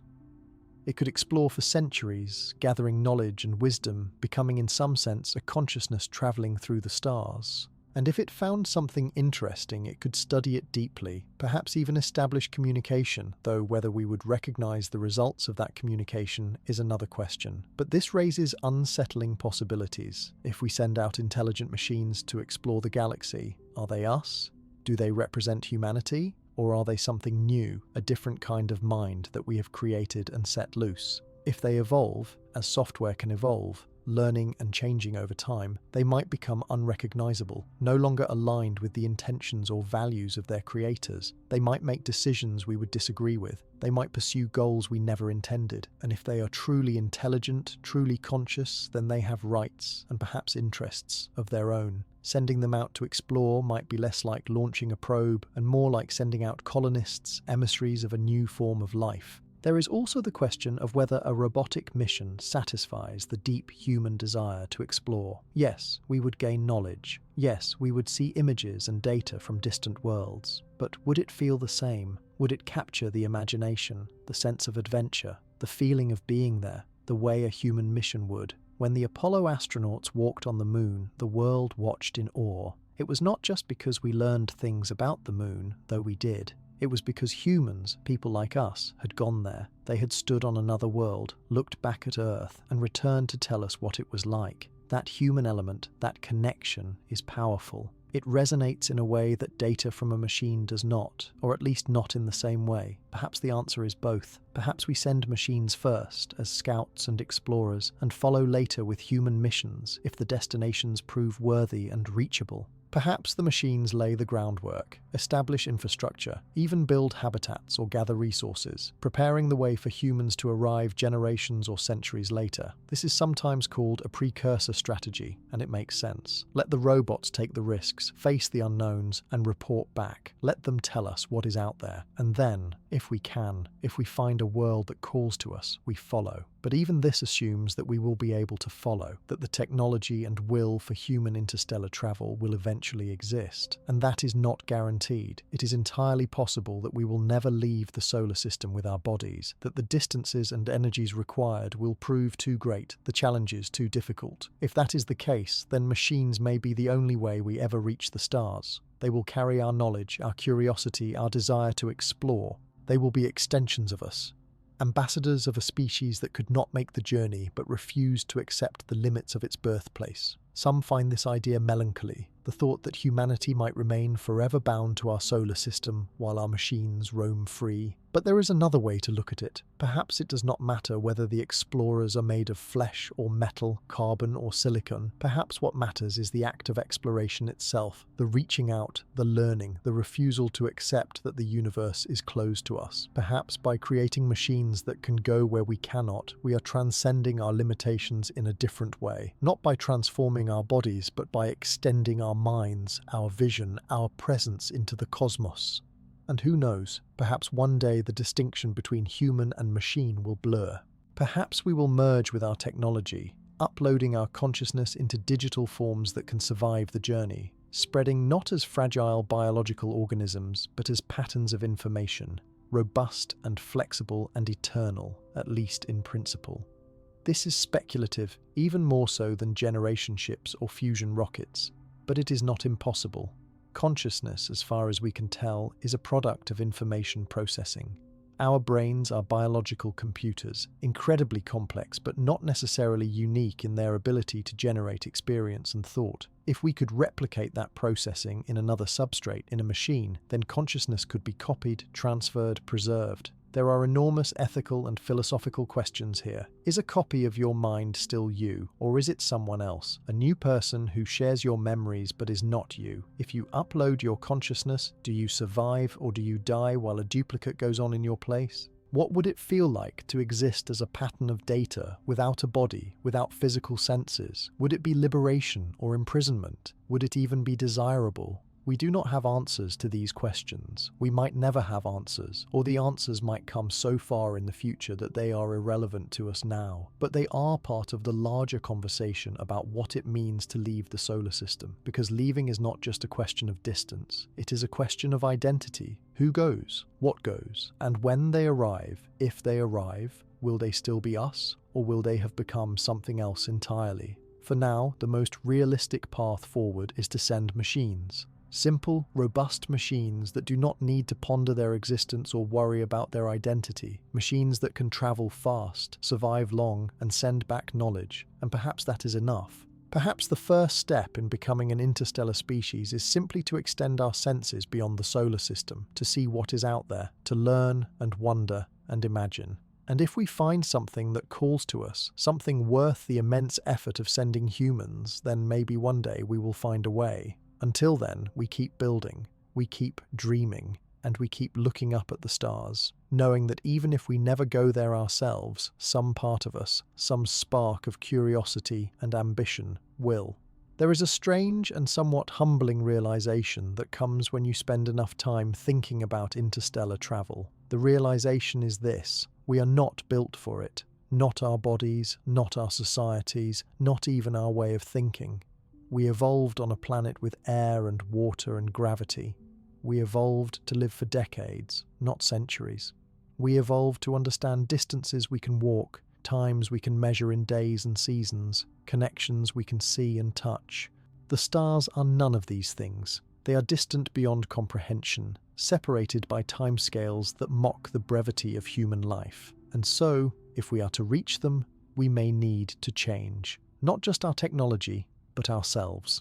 This is not a new idea. Humans have always been adaptable. We started in the savannas of Africa and spread to every corner of the earth, adapting to climates and environments as diverse as Arctic tundra and tropical rainforests, high mountains and arid deserts. We changed our tools, our clothing, our diets, our ways of life, and in some cases, over long periods, we changed physically. People living at high altitudes developed larger lung capacities. People living in northern latitudes developed lighter skin to better produce vitamin D in low sunlight. Evolution shaped us to fit our environments. But evolution is slow, measured in thousands or tens of thousands of years. Interstellar travel does not give us that much time. So some have proposed that we might engineer ourselves, deliberately and quickly, to be better suited for space. This is the realm of genetic engineering, biotechnology, and transhumanism. The idea that humans can and should use technology to enhance themselves, to overcome biological limitations, to become something more than what evolution made us. It is a controversial idea, fraught with ethical concerns, but it is also deeply relevant to the question of leaving the solar system. Consider the problem of radiation. As we discussed earlier, cosmic radiation is a serious hazard in space, and shielding alone may not be enough to protect travelers on long journeys. But what if we could make humans more resistant to radiation?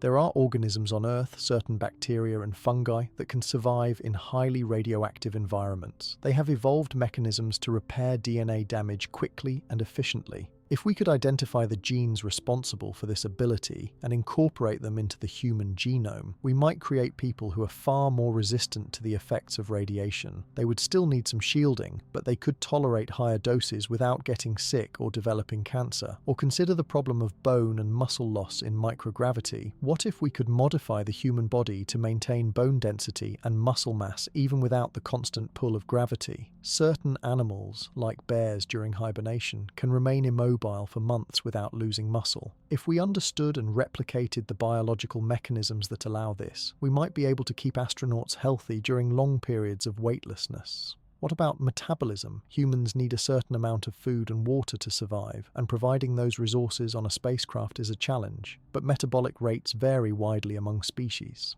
Some animals can slow their metabolism dramatically, entering states of torpor or hibernation, reducing their need for food and oxygen. If humans could do something similar, entering a kind of suspended animation voluntarily, they could sleep through much of a long journey, waking only periodically to check systems and perform maintenance. This would reduce the psychological burden of the journey, the boredom and isolation, and it would also reduce resource consumption. These are not idle speculations. Scientists have already begun exploring some of these possibilities. Gene editing technologies like CRISPR have made it possible to alter DNA with precision, adding, removing, or modifying genes in living organisms. We have used these tools to cure genetic diseases in experimental treatments, to create crops that are more resistant to drought or pests, even to modify bacteria so they produce insulin or other valuable compounds. The technology is still young, and there are many unknowns, but the potential is clear. If we can edit genes, we can, in principle, redesign ourselves. But should we? This is where the ethical questions become thorny. Modifying humans to survive in space is not the same as modifying bacteria. We are talking about changing people, altering the fundamental biology of human beings in ways that could be passed down to future generations. What if something goes wrong? What if the modifications have unforeseen side effects causing new health problems or vulnerabilities? What if we create people who are so different from baseline humans that they can no longer be considered human in a meaningful sense? And who decides what modifications are acceptable? Who gets modified and who does not? Does it become a requirement for space travelers, a kind of genetic selection where only the engineered are allowed to go? These questions do not have easy answers. Some argue that modifying humans is no different from any other technology. We use glasses to correct vision, pacemakers to regulate heartbeats, antibiotics to fight disease. We have always used tools to overcome our limitations. Genetic engineering is just another tool, more powerful perhaps, but not fundamentally different. If it allows us to survive and thrive in space, if it opens up the cosmos to us, then it is worth pursuing, carefully and thoughtfully, with safeguards and ethical oversight, but worth pursuing nonetheless. Others argue that there is a line we should not cross, that altering the human genome for anything other than curing disease is dangerous and morally wrong. They worry about unintended consequences, about the hubris of thinking we can improve on millions of years of evolution, about creating inequalities between those who are modified and those who are not. They warn that once we start down this path, it will be hard to stop, and we may find ourselves in a future where humanity has fractured into different subspecies, some adapted for space, some for Earth, and the unity of the human family is lost. Both perspectives have merit, and perhaps the truth is somewhere in between. Perhaps some modifications are acceptable, even necessary, while others go too far. Perhaps the key is to proceed slowly, to test carefully, to ensure that any changes are reversible or at least fully understood before they are widely implemented. And perhaps most importantly, to ensure that the decision to modify oneself is voluntary, that no one is forced to change their biology in order to participate in space exploration, but also that no one is excluded from the opportunity if they choose to remain unmodified. Beyond genetic engineering, there are other ways we might adapt to space. We could use mechanical augmentation, adding technology to our bodies rather than changing the biology directly. Exoskeletons could help maintain muscle and bone strength. Implants could monitor health in real time, detecting and treating problems before they become serious. Brain-computer interfaces could allow people to control spacecraft systems with their thoughts, to access information instantly, or even to communicate telepathically with each other, sharing thoughts and experiences directly without the need for spoken language. These technologies sound like science fiction, and some of them still are, but others are closer than you might think. Prosthetic limbs controlled by neural signals already exist. Brain implants that help treat conditions like Parkinson's disease or epilepsy are in use. The technology is advancing rapidly, and it is not hard to imagine a future where augmentation is common, where people routinely enhance their bodies with technology to perform better, to live longer, to do things that unaugmented humans cannot. In the context of space travel, augmentation could be transformative. Imagine a crew where each member has implants that allow them to access the ship's systems directly, monitoring life support, navigation, and propulsion without needing physical controls.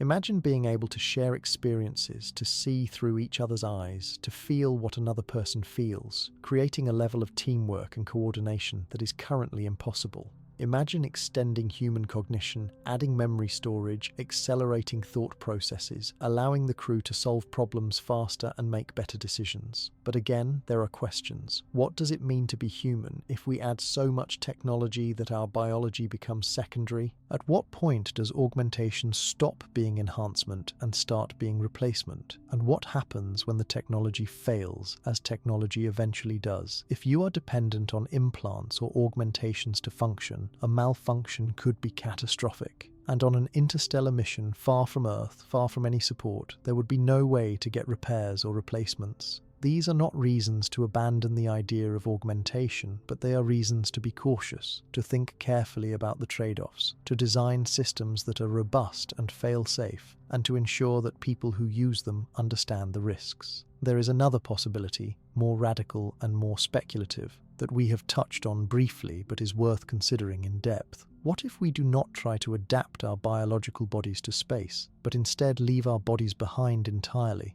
What if we upload our minds, our consciousness, into machines and travel as digital beings, patterns of information encoded in silicon and light rather than flesh and blood?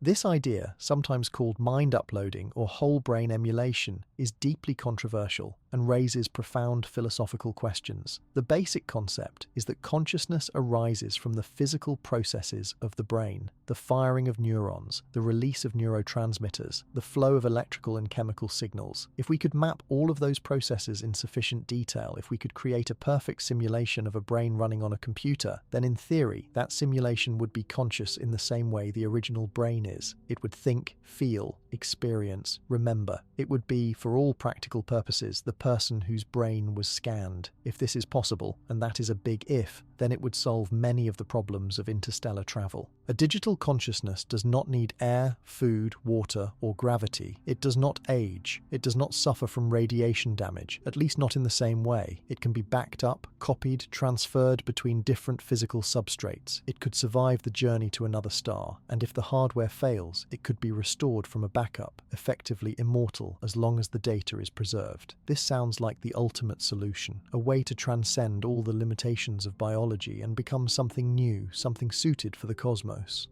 But the questions are staggering. First, is it even possible? We do not yet understand consciousness well enough to know whether it can be replicated in software. We do not know if there is something special about biological brains, some quality that cannot be captured by even the most detailed simulation. And even if it is possible in principle, the technical challenges are immense. The human brain contains roughly 86 billion neurons, each connected to thousands of others, forming trillions of synapses. Mapping all of that, simulating it in real time, would require computing power far beyond anything we have today. Second, even if we could do it, would the result really be you? This is the personal identity problem, one of the oldest questions in philosophy. If you create a copy of your mind, and that copy wakes up in a computer, believing it is you, having all your memories and personality, is it really you, or is it someone else, a new person who happens to be very similar to you? And if the copying process does not destroy the original, if you remain alive while the copy exists, then clearly you are not the same person. There are two of you, and you each have separate experiences from that point on. But if the process does destroy the original, if your brain is disassembled in the scanning process, does that mean you survive as the upload, or does it mean you die and someone else takes your place? There is no consensus on this question. Some philosophers argue that identity is about continuity of consciousness, and as long as the upload experiences itself as a continuation of the original, then it is the same person. Others argue that identity is tied to the physical substrate, and a copy, no matter how perfect, is still just a copy. And some argue that the question is meaningless, that identity is a construct, and what matters is not whether the upload is you, but whether it thinks it is, whether it has the same goals and values, whether it can continue your projects and relationships. These debates might seem abstract, but they matter enormously if we are considering uploading as a strategy for interstellar travel. Because if you are not convinced that the upload is really you, then from your perspective, uploading is not survival. It is death, followed by the creation of something that resembles you, and that might not be a trade you are willing to make. There are other concerns too. What would it be like to exist as a digital consciousness? Would it feel the same as biological existence, or would it be fundamentally different, perhaps in ways we cannot imagine? Would you still experience time, or would thought happen so fast that seconds feel like years? Would you feel isolated, trapped in a simulation, or would you feel liberated, free from the constraints of a physical body? And what about social connection? Could digital consciousnesses interact meaningfully, or would they be fundamentally alone, each sealed inside their own virtual world? And there is a darker possibility. What if something goes wrong? What if the simulation is buggy, causing you to experience distorted perception, endless pain, or madness? What if you are copied, but the copy is enslaved, forced to work or suffer without the ability to escape? What if someone else gains control of your code, able to edit your memories, change your personality, delete you entirely? The vulnerabilities of digital existence are as vast as its possibilities. Despite all these uncertainties and risks, the idea of mind uploading remains tantalizing, because if it works, if it is real survival and not just sophisticated copying, then it opens the door to a kind of existence we have never known, a form of life that is not constrained by biology, that can adapt instantly to any environment, that can travel at the speed of light as a signal spreading across the galaxy in a handful of years, colonizing not planets but networks, servers, wherever there is hardware to run on. It is a vision of the future that is simultaneously hopeful and alien, a future where humanity transcends its origins and becomes something new. Whether we pursue genetic engineering, mechanical augmentation, mind uploading, or none of the above, one thing is clear. If we are to leave the solar system, we will need to change. Perhaps the change will be small, a few tweaks to make us more resilient, more suited for the journey. Or perhaps the change will be profound, transforming us into something that would be unrecognizable to our ancestors. Either way, the stars demand it. The universe is not built for creatures like us, and if we insist on going out into it, we will have to adapt. We will have to become something more than what we are now. And in doing so, we may discover not only new worlds, but new ways of being, new forms of existence that we cannot yet imagine. Before we go any further, before we commit to building ships or engineering new kinds of humans, we should stop and ask a question that is rarely given the attention it deserves. Why? Why leave the solar system at all? What drives this desire, this restless urge to go farther, to see what lies beyond? Is it practical, or is it something else? Is it hope, curiosity, fear, or simply the ancient imperative to explore, written into our genes by millions of years of evolution, where those who stayed put were often those who starved? The practical arguments for leaving the solar system are not overwhelming, at least not in the near term. There is no resource we desperately need that can only be found around another star, no immediate threat that forces us to flee. The solar system itself is vast, containing more space, more raw materials, more potential habitats than humanity could use for thousands or millions of years. We could build colonies on Mars, terraform Venus, mine the asteroid belt, establish floating cities in the clouds of Jupiter, hollow out moons and turn them into homes. We could build massive rotating habitats in space, artificial worlds that provide gravity, air, and green landscapes without needing a planet at all. The solar system could support trillions of people if we learn to use it efficiently. So why go farther? One answer is survival. Not immediate survival, but long-term, deep future survival. The solar system will not last forever. The sun, like all stars, has a lifespan. It is currently about halfway through its life, roughly 4.6 billion years old. In another 5 billion years, it will exhaust its hydrogen fuel and begin to die. It will swell into a red giant, expanding outward, engulfing Mercury, Venus, and possibly Earth. The outer planets will be scorched. The entire inner solar system will be sterilized. Any civilization still living here will need to leave or perish. 5 billion years is an almost incomprehensible span of time. Humanity has existed for only a few 100,000 years, civilization for only a few thousand. 5 billion years is so far in the future that it is hard to take seriously. But if we think long term, if we imagine a future where humans or our descendants persist for millions or billions of years, then the death of the sun becomes relevant. And if we want to survive it, we will need to be somewhere else. There are other existential risks closer on the horizon: asteroid impacts, supervolcanic eruptions, gamma-ray bursts, nearby supernovae.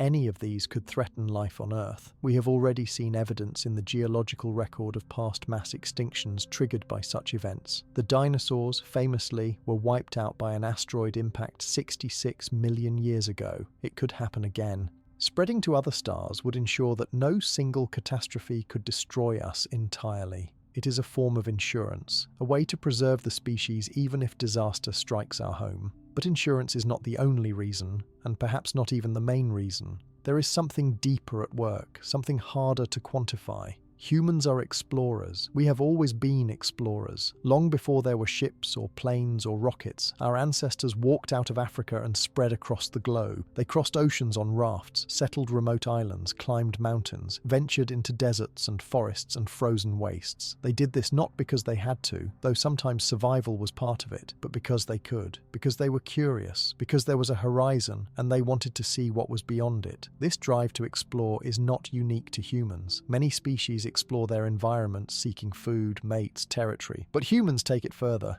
We explore not just for practical reasons, but for knowledge, for the joy of discovery, for the stories we can tell. We want to know what is out there. We want to understand the universe we live in. And there is a deep, perhaps irrational sense that to stop exploring would be to lose something essential about ourselves, to settle into stagnation and decline. Some philosophers and scientists have argued that exploration is a moral imperative, that consciousness is rare and precious in the universe, and that it is our duty to preserve it, to spread it, to ensure that life and mind persist and flourish. The universe, as far as we can tell, is mostly empty and lifeless. Stars burn, galaxies spin, but there is no one there to see it, no one to appreciate the beauty, to ask questions, to wonder why. If consciousness is the universe's way of knowing itself, as some have poetically suggested, then perhaps it is valuable in a way that transcends individual species or planets. And if that is true, then spreading consciousness, taking it to other stars, ensuring it survives even if Earth does not, becomes a kind of cosmic responsibility. But not everyone agrees with this view. Some argue that humanity has done enough damage to one planet and should not be trusted with others. That before we spread into the cosmos, we should prove we can live sustainably, ethically, without destroying the environments we depend on. That exploration for its own sake is a luxury or even a distraction when there are pressing problems here on Earth that need attention and resources. That the vast sums of money and energy required for interstellar travel could be used to feed the hungry, cure diseases, reverse climate change, lift people out of poverty. These are valid concerns. There is no shortage of problems on Earth, and it is true that space exploration is expensive, but it is also true that humanity can do more than one thing at a time. We can work to solve problems on Earth and also push the boundaries of what is possible in space. The two are not mutually exclusive. In fact, they often support each other. Technologies developed for space exploration have led to advances in medicine, materials science, communications, and energy. The perspective of seeing Earth from space, the famous overview effect, has inspired environmental movements and a renewed sense of the planet as a fragile, precious whole. And the long-term goal of becoming a spacefaring species provides a vision, a sense of purpose and direction that can unite and inspire people across national and cultural boundaries. There is also a more subtle argument for interstellar exploration, one that is less about survival or resources and more about meaning. Humans need goals. We need challenges that are larger than ourselves, that give our lives structure and significance. For much of history, those challenges were provided by survival, by building civilizations, by exploring and settling new lands. But in the modern world, many of those frontiers have closed. The Earth is explored. The continents are mapped. The great age of discovery is over, at least on the surface of our planet. And while there are still challenges, climate change, inequality, disease, they are often depressing challenges, problems we have created and must fix, rather than horizons to reach toward. Space offers something different. It offers a frontier that is genuinely open, genuinely new, and genuinely difficult. It is a challenge that is not about fixing mistakes, but about reaching beyond ourselves, about doing something no one has done before. And that kind of challenge can be deeply meaningful. It can inspire the best in us, drive innovation, bring people together, and give us a story worth being part of. Not everyone will go to space, but everyone can be part of the effort, and that effort can give shape to the future in a way that few other projects can. There is a counter-argument here too, that the mythology of the frontier is dangerous, that it has historically been used to justify colonization, exploitation, and the displacement of indigenous peoples. That framing space as a new frontier risks repeating those mistakes, imagining it as empty and ours for the taking, when in fact we do not know what is out there. If we find life, even simple life, on other worlds, do we have the right to disturb it, to settle those worlds, to potentially destroy what is there in the process of making them habitable for us? And if we find intelligent life, how do we approach it? With respect and caution, or with the assumption that our interests come first? These are not hypothetical questions. They are ethical dilemmas that we will face if we ever reach other stars, and they do not have clear answers.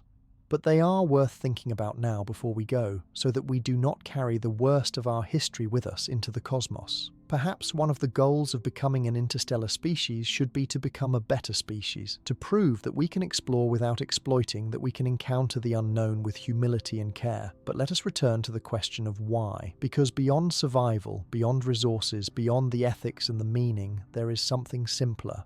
Curiosity. Humans are curious. We want to know. Is there life out there? Is there intelligence? Are there other beings looking up at the stars and asking the same questions we are? Are we alone, or are we part of something larger, a community of civilizations spread across the galaxy? These questions have haunted us for as long as we have been able to ask them, and the only way to answer them is to go look, even if the answer is disappointing. Even if we reach the nearest stars and find nothing but barren rocks and empty silence. Even if we search for centuries and never find another living thing, the act of searching, of looking, is itself valuable, because it tells us about the universe, about the conditions for life, about how rare or common consciousness might be. And it tells us about ourselves, about our capacity to endure, to strive, to keep going even when the odds are daunting and the rewards uncertain. There is a loneliness in the idea that we might be alone, that in all the vastness of space, in all the billions of stars and trillions of planets, we are the only ones who look up and wonder. It is a profound and melancholy thought, but there is also a strange kind of hope in it. If we are alone, then we are unique. We are the universe's only witness, its only voice, and that makes us precious. It means we have a responsibility to survive, to persist, to carry the light of consciousness forward into the dark. And if we are not alone, if there are others out there, then finding them would be one of the most significant moments in history. It would change everything about how we see ourselves, our place in the cosmos, our future. So why leave the solar system? Perhaps because we have to, in the long run, if we want to survive. Perhaps because we can, because we are capable of doing hard things. Perhaps because we should, because exploration and knowledge are goods in themselves. Or perhaps simply because the stars are there, and we are here, and the distance between them is not infinite. It is just very, very far. And far is something we have always been willing to travel. There is a thought experiment that sometimes appears in discussions of interstellar travel. It goes like this. Imagine that we develop the technology to send a ship to another star, traveling at, say, 1% the speed of light. The journey will take about 400 years. We prepare the ship, load it with crew or colonists, and send it on its way. A generation ship, perhaps, or a ship carrying frozen embryos and robotic caretakers. The ship leaves, and the long journey begins. But a century later, technology has advanced. We have developed better propulsion, faster ships, maybe traveling at 10% the speed of light. So we send a second ship. This ship will reach the destination in 40 years. It will arrive long before the first ship, even though it left 100 years later. Now extend this further. Another century passes, and we have even better technology. We can send ships at 50% the speed of light. The journey takes less than 10 years. We send a third ship. It overtakes both the earlier ones, arriving first. Meanwhile, the original ship, launched with so much hope and effort, is still lumbering along, its passengers or cargo unaware that they have been surpassed, that their mission is obsolete before it even arrives. This is called the weight calculation, and it poses a strange dilemma.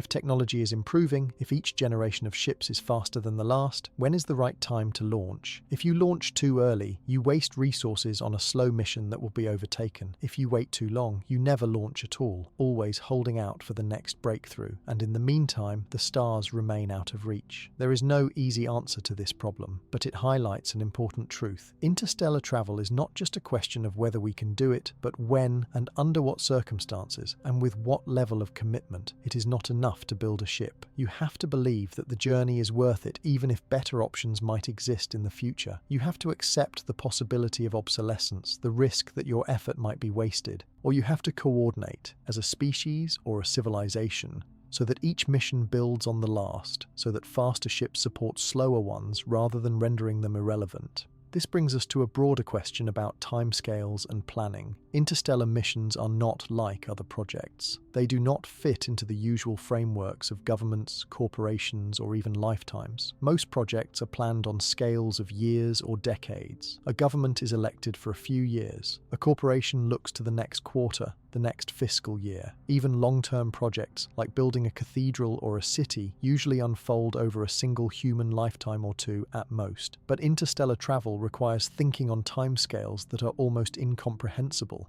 Centuries, millennia, timescales that dwarf nations and cultures. Who plans a mission that will take longer than any existing government has lasted? Who funds it? Who maintains the commitment across generations, across changes in leadership, across shifts in priorities and values? These are not just logistical questions. They are questions about human nature, about whether we are capable of the kind of long-term thinking that interstellar travel requires. History offers some examples, though none quite on the scale needed. The Great Wall of China was built over many centuries, across multiple dynasties. The cathedrals of medieval Europe took generations to complete, with workers laboring on structures they would never see finished, knowing only that their children and grandchildren would carry on. These projects endured because they were tied to cultural or religious identities, because each generation saw them as important, as worth continuing. An interstellar mission would need something similar. It would need to be more than a government program or a corporate venture. It would need to be a cultural project, a civilizational effort, something that people believe in deeply enough to commit resources and energy across timescales far beyond any individual life. This is difficult to imagine in our current world, where attention spans are short and priorities shift rapidly. But it is not impossible. There are organizations that think on long timescales. The Long Now Foundation, for example, is building a clock designed to run for 10,000 years, a monument to long-term thinking. Some environmental movements focus on sustainability over centuries, on preserving ecosystems and resources for future generations. And there are scientific projects, like the search for extraterrestrial intelligence, that have continued for decades despite uncertain results, driven by the belief that the question is important enough to keep asking. Perhaps interstellar travel will require something similar. A commitment not to any one mission, but to the long-term goal of becoming an interstellar species, with each generation contributing in its own way. Perhaps the early missions will fail, perhaps they will be too slow or too expensive, or they will encounter unforeseen problems, but they will teach us. They will show us what works and what does not, and slowly, over time, we will get better. We will build on the successes and failures of those who came before, until eventually, one day, a ship reaches another star, and humans, or something descended from humans, steps onto an alien world and looks up at a new sky. There is something both humbling and empowering about thinking on these timescales. Humbling because it reminds us how small we are, how brief our individual lives in the context of deep time, but empowering because it shows us that we can be part of something larger, that our actions today can shape a future we will never see. Planting a tree, as the saying goes, under whose shade you will never sit, building a ship that your great-great-great-grandchildren might board, starting a journey that someone someday might complete. This kind of thinking also forces us to confront the question of legacy. What do we want to leave behind? What do we want future generations to remember us for? In a world often focused on immediate concerns, on the next election or the next quarter, it is easy to lose sight of the longer view. But interstellar travel, more than almost any other endeavour, demands that longer view. It asks us to think about who we are, what we value, and what kind of future we want to create. There is also a paradox here. The farther we look into the future, the harder it becomes to predict or control. We cannot know what challenges or opportunities will arise in 100 years, let alone 1,000. We cannot dictate the values or priorities of future generations.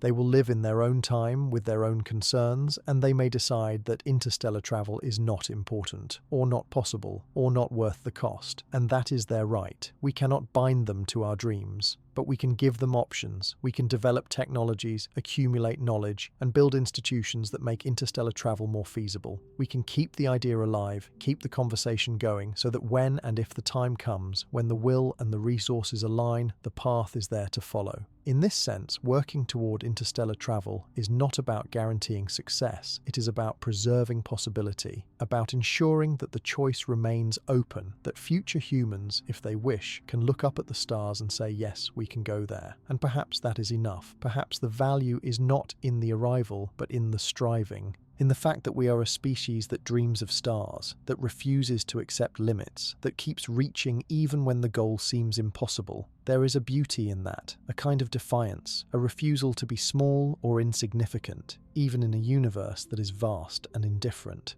This brings us back to the question of meaning. What does it mean to leave the solar system? Is it a practical act, a survival strategy, a way to gather resources or avoid extinction? Or is it something more symbolic, a statement about who we are and what we aspire to be? Perhaps it is both, perhaps it is neither. Perhaps the meaning is whatever we decide it is collectively across generations, as we work toward a goal that may or may not be reachable, but that gives us something to aim for, something to believe in. There are no guarantees. We do not know if interstellar travel is possible for a species like us. We do not know if the technological, biological, and social challenges can be overcome. We do not know if we will have the will, the resources, or the time to make it happen, but we do know that the stars are there. We know that the universe is vast and full of mysteries, and we know that we are curious, that we have always been curious, and that as long as we are curious, the question will remain, will we leave the solar system, and if we do, what will we find? So here we are at the end of a long and winding exploration, having travelled not through space, but through ideas, through possibilities, through the tangled questions of whether humans will ever leave our solar system, and perhaps, fittingly, we have arrived not at a destination but at another beginning, because the truth is, we do not know.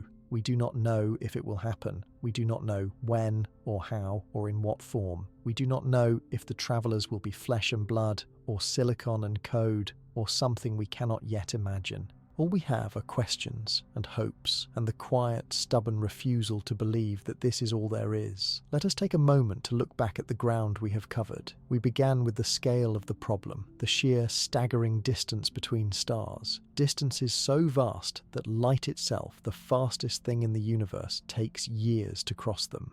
Distances that make even our most ambitious journeys within the solar system seem like stepping across a room. We saw that conventional rockets, the technology that took us to the moon and sent probes to the outer planets, simply cannot bridge those distances. The fuel requirements are too great, the energy's too vast, the timescales too long. But we also saw that there are possibilities: fusion propulsion, antimatter engines, light sails pushed by lasers, nuclear pulse drives. Each of these ideas stretches the boundaries of what we currently know how to do, but none of them violates the laws of physics. They are not easy. They require technologies we do not yet have, resources we have not yet gathered, and a level of coordination and commitment we have not yet demonstrated. But they are not impossible. And in the space between impossible and merely very difficult, there is room for hope.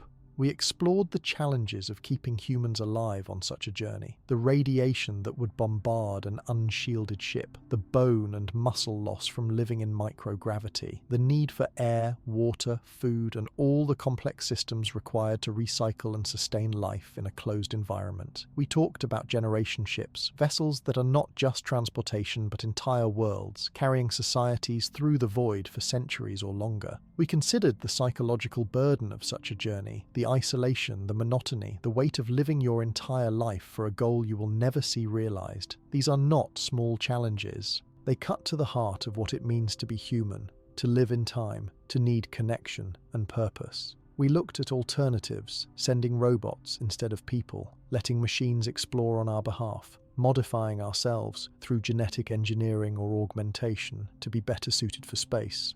or going farther still, uploading our minds into digital form, leaving biology behind entirely, and traveling as patterns of information rather than flesh. Each approach has its merits and its problems. Each forces us to ask what we are willing to sacrifice, what we are willing to become in order to reach the stars. And we asked why? Why leave at all? What drives this urge to go farther, to see more, to refuse the limits of our birthplace? Is it survival, the long-term need to escape a dying sun or avoid catastrophe? Is it curiosity, the desire to know whether we are alone in the universe? Is it restlessness, the same impulse that sent our ancestors walking out of Africa and across the world? Or is it something deeper, a sense that consciousness is precious, that it should be preserved and spread, that to remain confined to one star is to accept a smallness that does not suit us? There are no definitive answers. Different people will have different reasons, and all of them are valid. But perhaps the most important thing is simply this. We ask the question, we wonder, we imagine, and in doing so, we keep the possibility alive.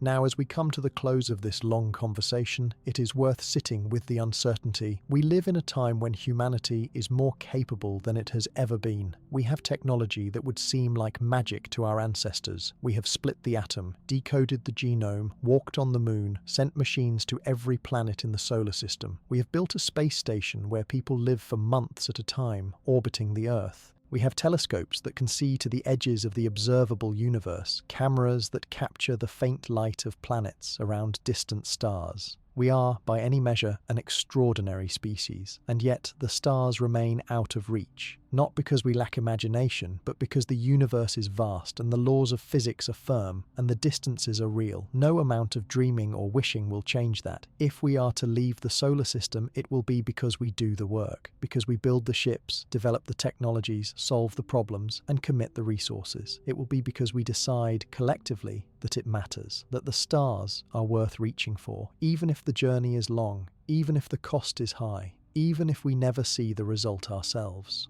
There is a kind of faith required here, not religious faith, but faith in the future, in the idea that what we do today matters, that the steps we take now, however small, might one day lead to something larger. Planting seeds we will never see grow, building foundations we will never see completed. It is the kind of faith that built cathedrals and libraries, that launched scientific revolutions and social movements. The faith that the work is worth doing, even if the outcome is uncertain. And perhaps that is the real answer to the question, will humans ever leave the solar system? Maybe, possibly, perhaps. If we are lucky, if we are wise, if we are persistent, if we do not destroy ourselves first, if we solve the problems that plague us here on Earth, the inequality and violence and short-sightedness that so often derail our better efforts. If we learn to think longer, to plan farther, to care not just about ourselves but about those who will come after us, people we will never meet, living in times we cannot imagine. It is a big if, but it is not an impossible if. Humans have done impossible things before. We have crossed oceans in wooden ships, not knowing what lay on the other side.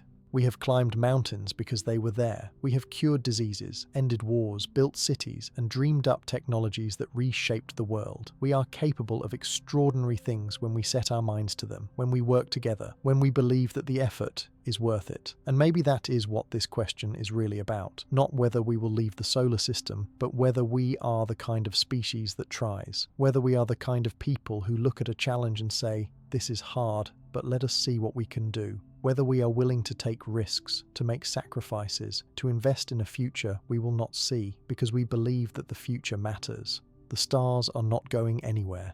They will be there, patient and distant, waiting. Whether we reach them or not, they will continue to burn, to pour light out into the void, indifferent to whether anyone is watching. But we are not indifferent. We look up, we wonder, we ask. And in that asking, in that wondering, we are already doing something remarkable. We are asserting that the universe is knowable, that distance is not destiny, that the boundaries we face are not final. Perhaps one day a ship will leave the solar system, a real ship carrying real people, or real machines, or real minds in some form we have not yet invented. Perhaps it will travel for years, or decades, or centuries, crossing the dark, until finally, impossibly, it arrives at another star.